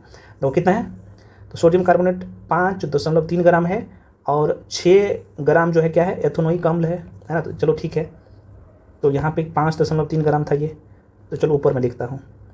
ये क्या है भाई, ये पूरा कितना है, तो 5.3 ग्राम था ना, 3 ग्राम है ये सोडियम कार्बोनेट, और एथोनिक अम्ल था 6 ग्राम, 6 ग्राम था ना। तो ये दोनों को जोड़िएगा तो 6 5 11, तो ये मिलकर कितना होता है 11.3 ग्राम होता है। आगे यहाँ पे देखिएगा कह रहा है कि 2.2 ग्राम कार्बन डाइऑक्साइड है और 8.2 ग्राम जो है सोडियम बनने के बाद ये है ना सोडियम एथेनॉइट और 0.9 जो है जल है। ठीक है भाई, देखो यहाँ पे ये बनने के बाद जो है क्या बना, सोडियम एथेनॉइट कितना था, तो आप कहेगा सर अभी सोडियम एथेनॉइट 8 दशमलव कितना 2 ग्राम था ना। अभी दिखाता हूँ, देखो यहाँ पे सोडियम एथेनॉइट है ना 8.2 ग्राम जो है ना सोडियम एथेनॉइट है, आपको यहाँ पे दिखेगा है ना। देखो यहाँ पे एथेनॉइट और कार्बन डाइऑक्साइड कितना था 2.2 ग्राम था, जो कि यहाँ पे आपको दिखेगा। मैं एक एक चीज़ इसलिए देखो कार्बन डाइऑक्साइड कितना है यहाँ पे देखो जूम करके 2.2 ग्राम है, ठीक है, तो 2.2 ग्राम है। और जल प्लस यहाँ पे जो है जल यहाँ पे लिखा हुआ है, यहाँ पे लिख देता हूँ जल 0.9 ग्राम है, ठीक है। अब देखो ये 11.3 है, अगर इसको भी जोड़िएगा ना तो कितना है 8 2 10 है ना, तो 8 2 10। अब जो उत्पाद बना है प्रोडक्ट बना है, अब देखो इसको जोड़ो तो कितना है भाई, देखो 8.2 और 2.2 और 0.9 है। देखो 9 4 13 का 3 हाथ में 1 8 2 10 11 इतना ग्राम हो गया। तो ये बिल्कुल यहाँ पे कह रहा है बिल्कुल सही है। ये तो कह रहा है कि यह परीक्षण द्रव्यमान संरक्षण के नियम के अनुरूप है, तो बिल्कुल है। तो आंसर क्या हो जाएगा, सही है, हाँ बिल्कुल है। तो यही सब दे के आपसे पूछता है आपके स्टेटमेंट में, ठीक है। सेम कंडीशन आपसे पूछा है अगला क्वेश्चन कि हाइड्रोजन एवं ऑक्सीजन का द्रव्यमान के अनुपात जो है, देखो यहाँ पे क्या बोल रहा है, यहाँ पे हाइड्रोजन है, अभी आपने देखा ना हाइड्रोजन है और ऑक्सीजन है, इसके अनुपात 1:8 है ना। तो कह रहा है कि ये संयोग करके जल निर्मित करते हैं। तो कह रहा है कि 3 ग्राम यहाँ पे 3 ग्राम यहाँ पे आपसे बोल रहा है कि 3 ग्राम हाइड्रोजन गैस के साथ पूर्ण रूप से संयोग करने के लिए कितने ऑक्सीजन के द्रव्यमान की आवश्यकता होगी। तो भाई ये इसका 8 गुना है, तो 8 गुना कर दो, यहाँ पे 3 होगा तो इसे यहाँ पे 8 3 24 होगा, यही ना होगा। तो इसे काटा पीटी करो तो 3 1 3 3 8 24, तो कंडीशन तो वही आएगा है ना। तो ये कह रहा है साहब कुछ नहीं है। अगला कह रहा है, देखो क्वेश्चन देखो कितना अच्छा क्वेश्चन है और यहीं से क्वेश्चन उठा के पूछता है पेपर में। डाल्टन के परमाणु सिद्धांत का कौन सा अभिग्रहित द्रव्यमान के संरक्षण के नियम का जो है परिणाम है। तो इन्होंने बताया था ना यार, ये बताया था ना कि परमाणु न तो बनाए जा सकते हैं और न ही नष्ट किए जा सकते हैं, ये भी बताए थे। तो बेसिक बातें हैं। अगला कह रहा है पॉइंट कि डाल्टन के परमाणु सिद्धांत का कौन सा है ना, कौन सा अभिग्रहित निश्चित अनुपात के नियम को व्याख्या करता है। अच्छा एक शब्द आपको दिखेगा अभिग्रहित, ये होता क्या, देखो ये वो शब्द है जो कि जो पहले व्यक्ति जो आपने देखा था ना कि 2 कथन दिया था, जैसे द्रव्यमान संरक्षण का नियम, स्थिर अनुपात का नियम, तो जो आपने देखा था अभी द्रव्यमान संरक्षण का नियम एंटोनी लवोजियर दिए थे, तो उसी को मान लिया गया है आगे चल के ये डाल्टन भी मान लिए हैं। और आपने देखा था कि स्थिर अनुपात का नियम जो है प्रोस्ट ने दिया था, तो उसे भी ये क्या कर लिया था, मान लिया था। तो इसी को कहा जाता है अभिग्रहित है ना, उसके कह सकते हो सिद्धांत को ये मान लेना, समझ लो ना। ये शब्द बड़ी परेशान करता है। तो ये जो क्वेश्चन आपसे पूछा है कि डाल्टन के परमाणु सिद्धांत का कौन सा अभिग्रहित निश्चित अनुपात के नियम की व्याख्या करता है, ठीक है भाई, ये बहुत अच्छा लाइन है। तो देखो तो इन्होंने मतलब डाल्टन ने ये बताया था कि किसी भी दिए गए यौगिक में परमाणुओं की सापेक्ष संख्या और प्रकार निश्चित होते हैं। मतलब द्रव्यमान संरक्षण स्थिर अनुपात का नियम में जो बताया था ना प्रोस्ट ने, वही चीज़ें ये भी बता दिया। तो डाल्टन ने इस सिद्धांत को निश्चित अनुपात के नियम के आधार पर क्यों माना, तो इसके पीछे 2 मुख्य कारण था। पहला कारण था कि निश्चित संख्या का अनुपात। डाल्टन ने बताया कि जब 2 या 2 से अधिक तत्वों के परमाणु आपस में जुड़कर यौगिक बनाते हैं ना, तो वे एक निश्चित और सरल पूर्ण संख्या मतलब सिंपल होल नंबर रेशियो के अनुपात में जुड़ते हैं, जैसे H2O आपने जल का देखा है ना, इसका एक फिक्स रेशियो है। वही निश्चित द्रव्यमान की बात कर ले तो इन्होंने एक तत्व के परमाणु का द्रव्यमान भी निश्चित होता है ये बताया था, और वही चीज़ को आगे इन्होंने बढ़ाया था। तो ये आपने देख लिया, ठीक है। चलिए अब अगला पॉइंट है भाई, परमाणु क्या है। तो हालांकि परमाणु क्या है मैं आपको स्टार्टिंग में ही समझा दिया कि किसी तत्व का सबसे छोटा जो कण होता है ना, वही परमाणु होता है भाई। परमाणु के बारे में आप तो जानते ही हैं। आइए देखते हैं क्या लिखा हुआ है। करें क्या आपने कभी किसी इमारत की दीवार बनते देखी है। करें कि इन दीवारों से एक कमरा एवं कई कमरों के समूह से जो है एक इमारत निर्मित होती है, और इस विशाल इमारत की रचनात्मक इकाई क्या है। तो करें किसी बॉबी मतलब जो अंशहीन होता है, ये रचनात्मक इकाई क्या होती है। यह रेत का जो है छोटा सा कण होता है, बिल्कुल होता है रेत का छोटा सा कण। और इसी प्रकार सभी द्रव्यों मतलब पदार्थों की रचनात्मक इकाई क्या होता है, तो परमाणु होता है। तो वही जो चीज़ हम आपको पहले बताया था वही चीज़ आपको बोला है। कह रहे कि परमाणु कितने बड़े होते हैं, तो परमाणु बहुत छोटे होते हैं। ये किसी भी वस्तु जिसकी हम कल्पना या तुलना नहीं कर सकते हैं उससे भी छोटे होते हैं, बहुत छोटे, जो कि अपनी आंखों से नहीं देख पाओगे। लाखों परमाणुओं का जब एक के ऊपर एक चट्टे के रूप में देखें तो बड़ी जो है कठिनाइयाँ से कागज़ की एक सीट जितनी पतली होती है ना, उतनी मोटी जो है आपको परत दिखाई देगा। तो करें कि ये परमाणु की त्रिज्या को नैनोमीटर में, वेरी वेरी इंपॉर्टेंट है, परमाणु की त्रिज्या को किसमें मापा जाता है, तो नैनोमीटर में मापा जाता है। ठीक है, और ध्यान है ये तो कई बार पूछा गया है, पेपर जाके देखिएगा, खासतौर पर रेलवे शब्द के पेपर में, बीपीएससी में भी पूछा गया है। तो देखो भाई, 1 नैनोमीटर बराबर कितना होता है ना, तो 1 नैनोमीटर बराबर होता है 1 नैनोमीटर बराबर होता है 1 नैनोमीटर बराबर होता है 10⁻⁻9। समझ रहे हो ना। तो इतने मतलब कि 10 को कितने टुकड़ा करना है। अब इतना सोचो कि देखो भाई, ऊपर में 1 है और नीचे में क्या है भाई, ऊपर में 1 है और नीचे में 1 पर कितना, 9 को सुनना है ना। 1 2 3 4 5 6 7 8 9, समझ रहे हो, इतना टुकड़ा। मतलब 1 मीटर को ना कितना टुकड़ा करोगे, तो आप देख सकते हो, आप समझ रहे हो ना कि 1 को 1 अरब से भाग दोगे ना, 1 को है ना, 1 मीटर को 1 अरब से भाग दोगे तब 1 नैनोमीटर होगा। मतलब कितना छोटा होगा, वही होता है भाई 1 नैनोमीटर। तो परमाणु का त्रिज्या कितना होता है, 1/1 है ना, 1/1 पर कितना सुनना, तो 9 को शून्य है ना। ऐसे 3 का पेयर बना लो, ऐसे 3 का इधर है ना, 3 का फिर 3 का, देख सकते हो। तो 1 अरब हो गया, तो 1 अरबा भाग, इतना छोटा होता है परमाणु का। तो इसे भी आप ऐसे लिख दो, 1 मीटर बराबर 10⁻9। जब आप काउंट करोगे ना, एक बार मैं काउंट करके दिखा देता हूँ कि सर कुछ लोग, मैं देखा था पिछले वाले वीडियो में कि सर 10�9 है तो इसको कैसे लिखेंगे, तो भाई ऐसा ही लिखा जाता है, 1/1 पर 9 को सुनना लिखना होता है। ऐसा नहीं कि भाई 10 मतलब बहुत सारे लोग क्या करेंगे ना, 10 बट्टे नीचे में 9, 1 पर 9 को सुनना लिखेंगे, ऐसा नहीं लिखा जाता है। ठीक है ना, ऐसे लिखा जाता है। इसको काउंट करिएगा तो एक है सैकड़ा, हज़ार, 10,000, लाख, 10 लाख, करोड़, 10 करोड़, अरब है ना। तो 1 अरब आप देख सकते हो, तो 1/10 अरब होता है। और इसको काटोगे ना तो एकदम छोटा से, इतना छोटा टुकड़ा, 1 नैनोमीटर निकलेगा। समझ रहे हो ना। बाकी यहाँ पे कुछ चीज़ें और दिया है, जरा सा देख लो। करे कि तरबूज जो होता है ना, तरबूज, उसका जो है मीटर में ये दिया गया है, तो इसका आकार इतना दिया है 10⁻⁻9। तो यहाँ पे देख सकते हो ये कितना भाई, क्योंकि 10⁻⁻1 है, तो आप इसको कैसे लिख सकते हो, तो आप ये अगर सर बट्टा में लिखना है तो 1/10 करेंगे। ठीक है, यही तो इसे कैसे लिखोगे भाई, चीटी का जो है इतना मीटर है, तो मतलब 1/100, जो कि 1 पर क्या सुनना, मतलब जितना पावर है ना 1 पे उतना सुनना चढ़ता है। वही अगर यहाँ पे देखोगे तो 10⁻⁻4 है, तो इसको कैसे लिखोगे, तो यहाँ पे 10 ऊपर में नहीं लिखना है, 10/1 पर 4 को सुनना, ऐसे नहीं लिखना है, गलती मत करना। 1/1 पर जो है 4 को शून्य यहाँ पे चढ़ाना है। ठीक है, इतना छोटा होगा। तो आगे भी ऐसा ही बढ़ते जाएगा, तो वही आपको कह रहा है। ठीक है ना। और ये जो आप देख रहे हो जल का अणु, तो ये परमाणु होगा, है ना। तो आप देख सकते हो ये कितना, 1 पे कितना सुना, तो 9 को सुना। तो ये तो इतना छोटा होता है, बेसिक बातें हैं। चलो अगला क्वेश्चन है कि जब परमाणु का आकार इतना सूक्ष्म है कि हम इसे नग्न मान सकते हैं, नग्न मान सकते हैं, तो हम इसके बारे में क्यों सोचें, भाई सोचना पड़ेगा।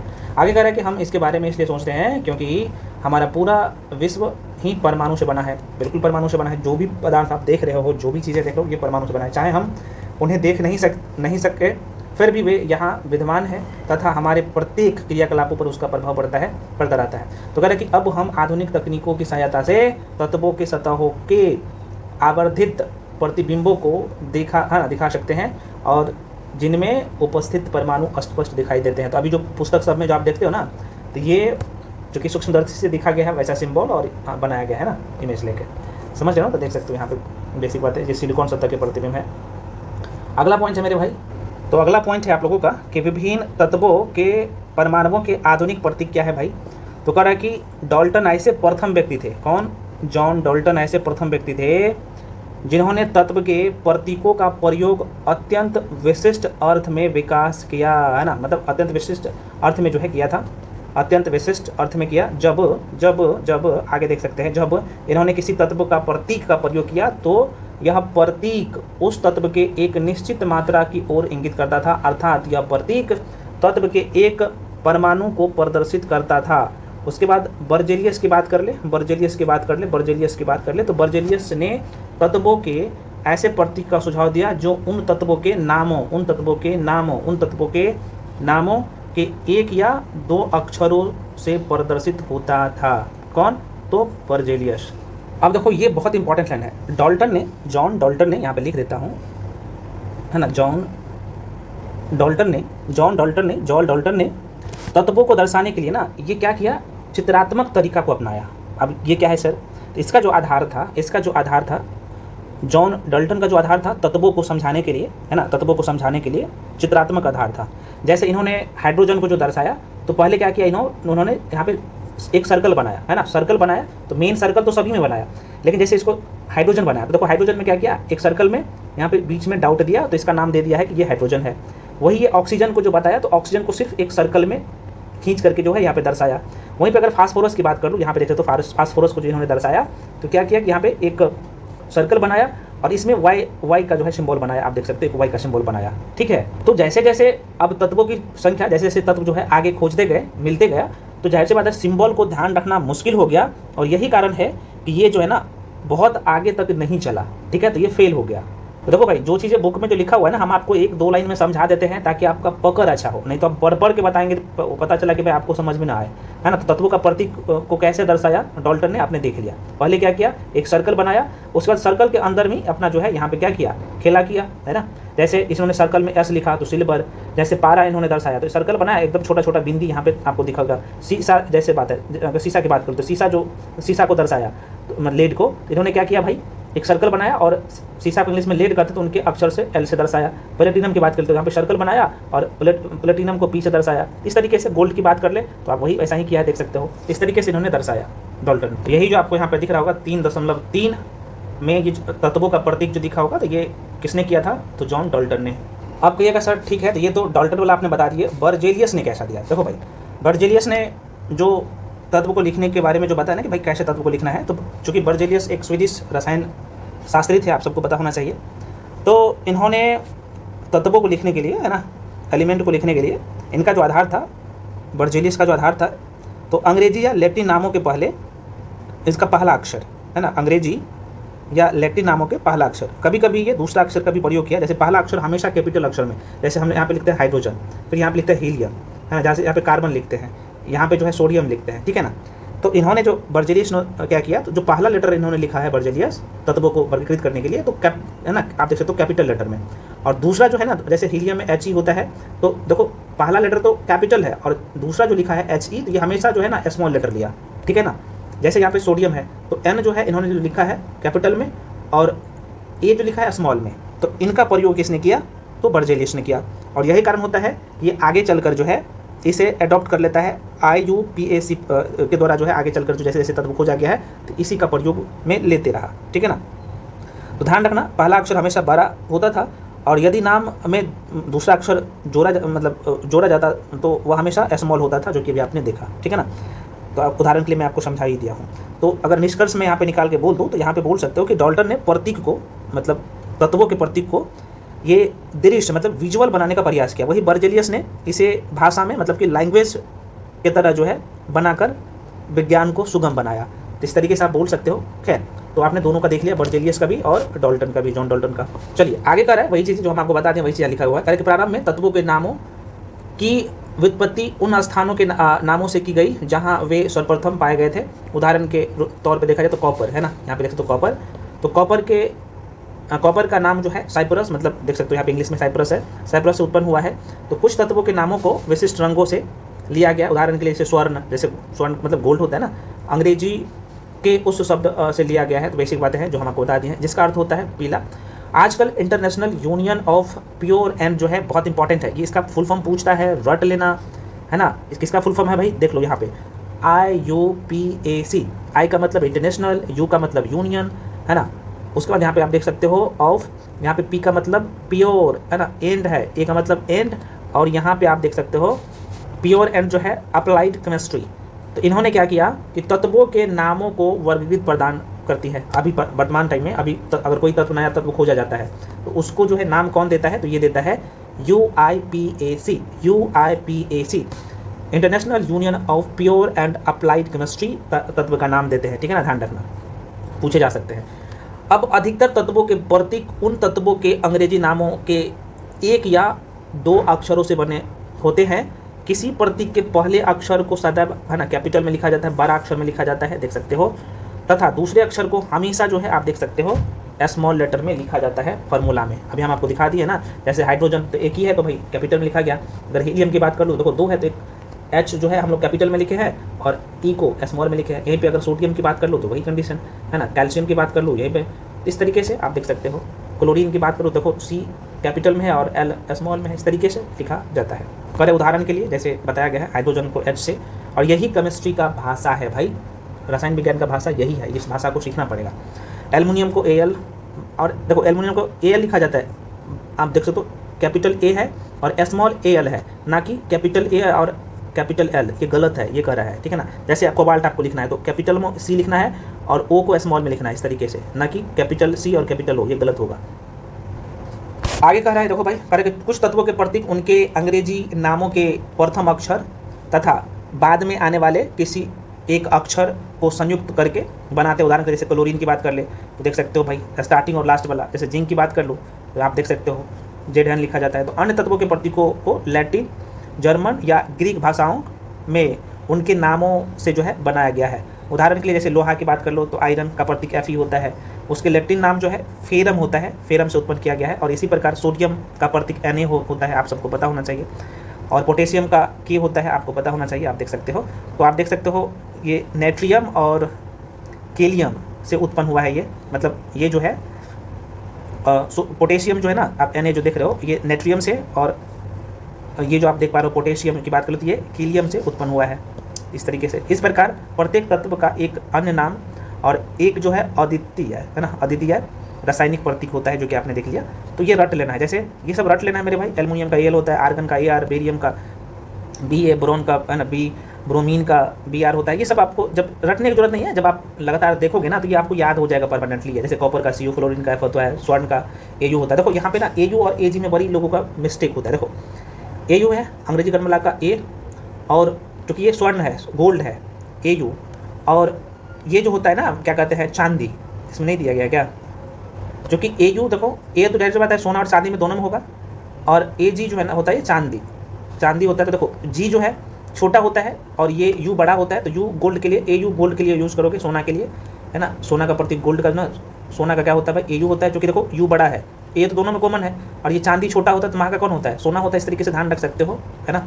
हाँ यहाँ पे तो दिया गया है, देख सकते हो, चांदी का AG है और सोना का AU है, ठीक है, इस तरीके से। सोडियम का Na है, सल्फर का S है, और यूरेनियम का U है, जिंक का Zn होता है।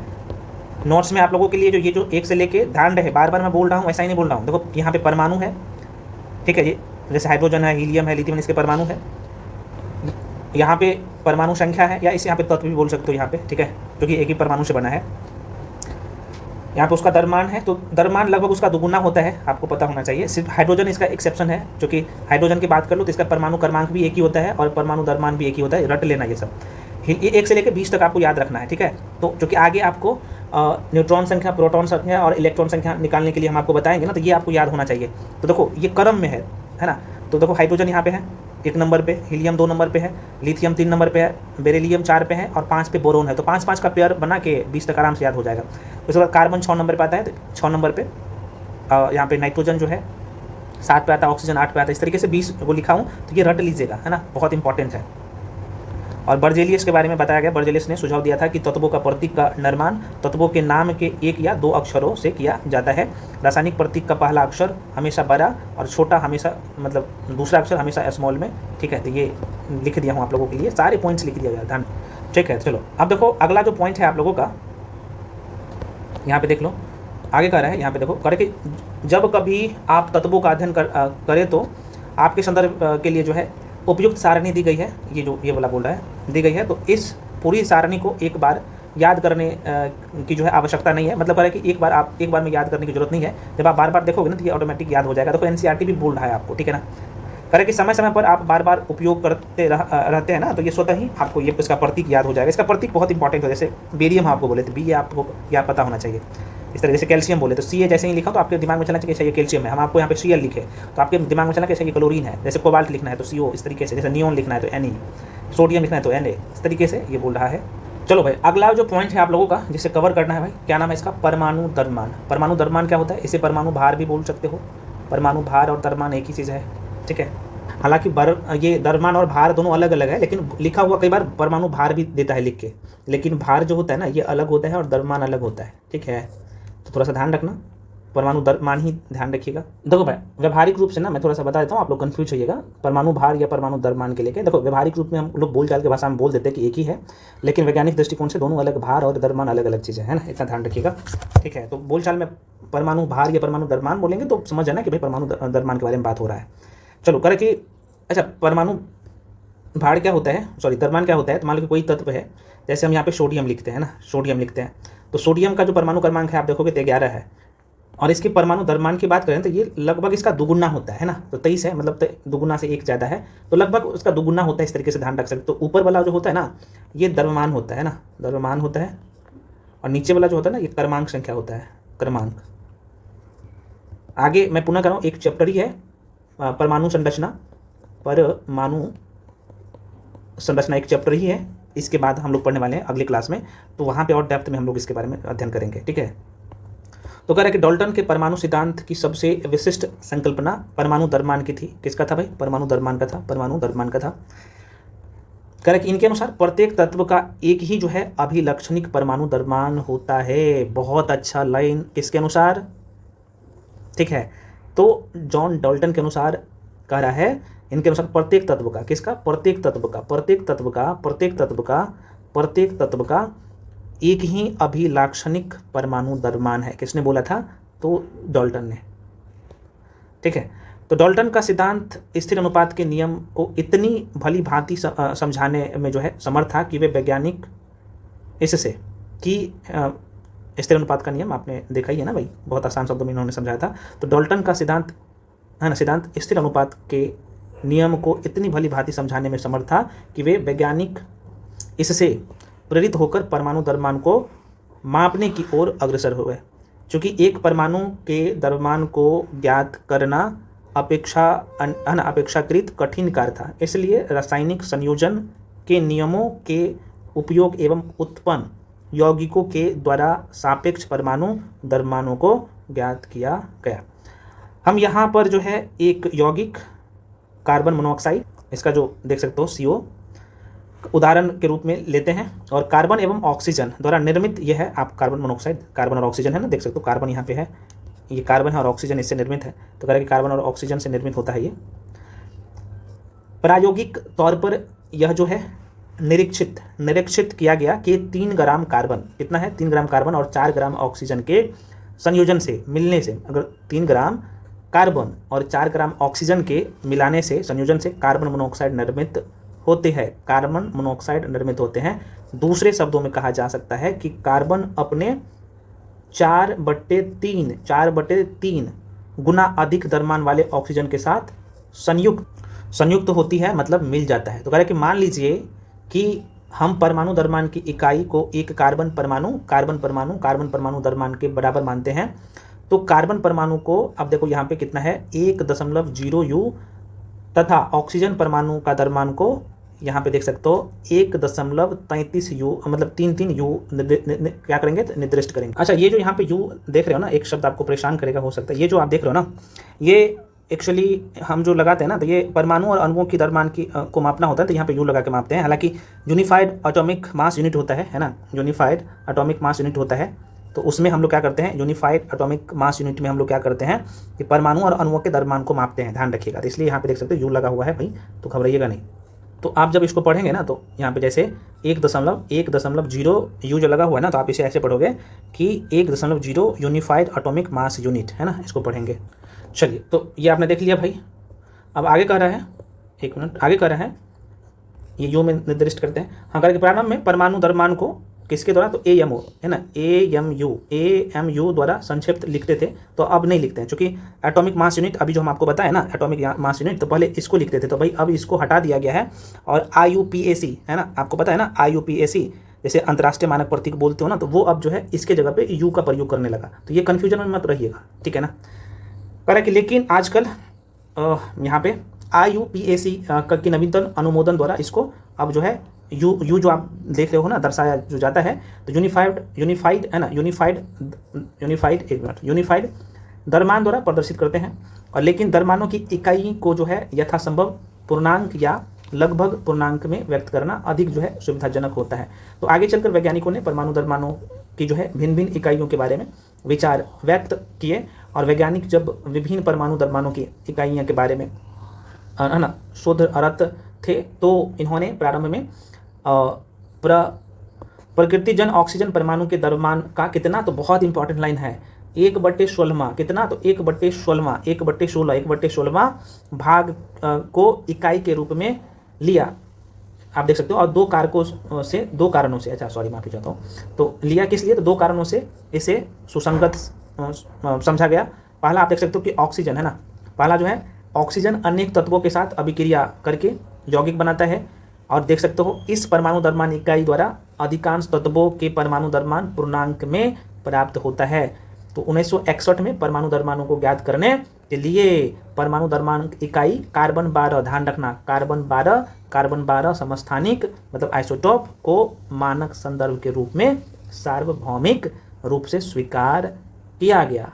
तो यहाँ पे इसका कहने का मतलब ये है कि भाई ये किसी भी तत्व का द्रव्यमान मापना हो ना, तो इसी से मतलब एक तरह से कह सकते हो एक बैठखारा हो गया, ये कार्बन 12 है ना, इसका मानक हो गया, ठीक है ना।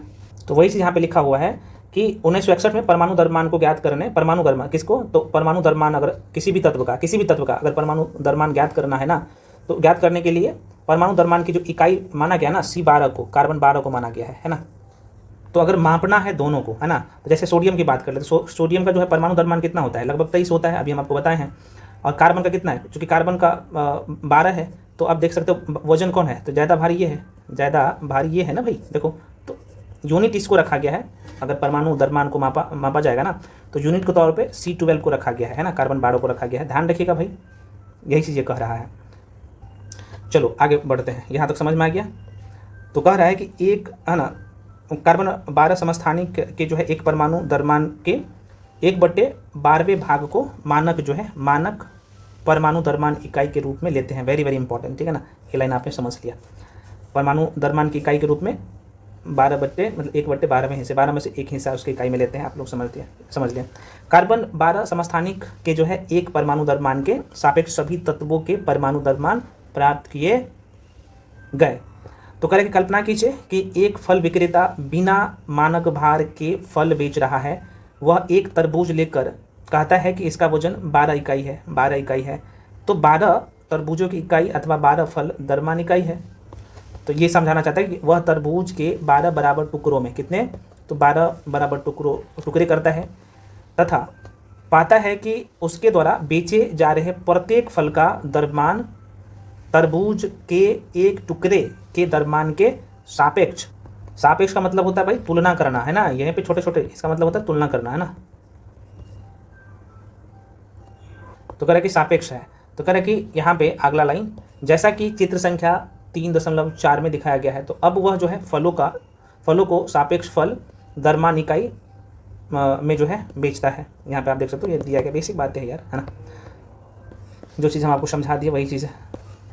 आगे कह रहा है किसी तत्व के सापेक्षिक परमाणु द्रव्यमान को उसके परमाणु के औसत द्रव्यमान कार्बन 12 से, है ना, C12 से, कार्बन 12 के किससे, तो कार्बन 12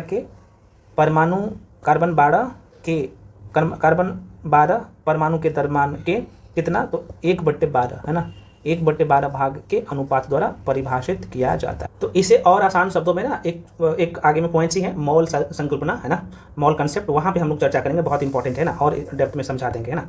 तो अभी इतना समझना कि भाई किसी भी तत्व के परमाणु द्रव्यमान जो निकालना है, तो ये 1/12 जो है ना, मतलब कार्बन 12 के, है ना, C12 के 1/12वें हिस्से के भाग द्वारा परिभाषित किया जाता है, तो इसी के तौर पर निकाला जाता है, ठीक है।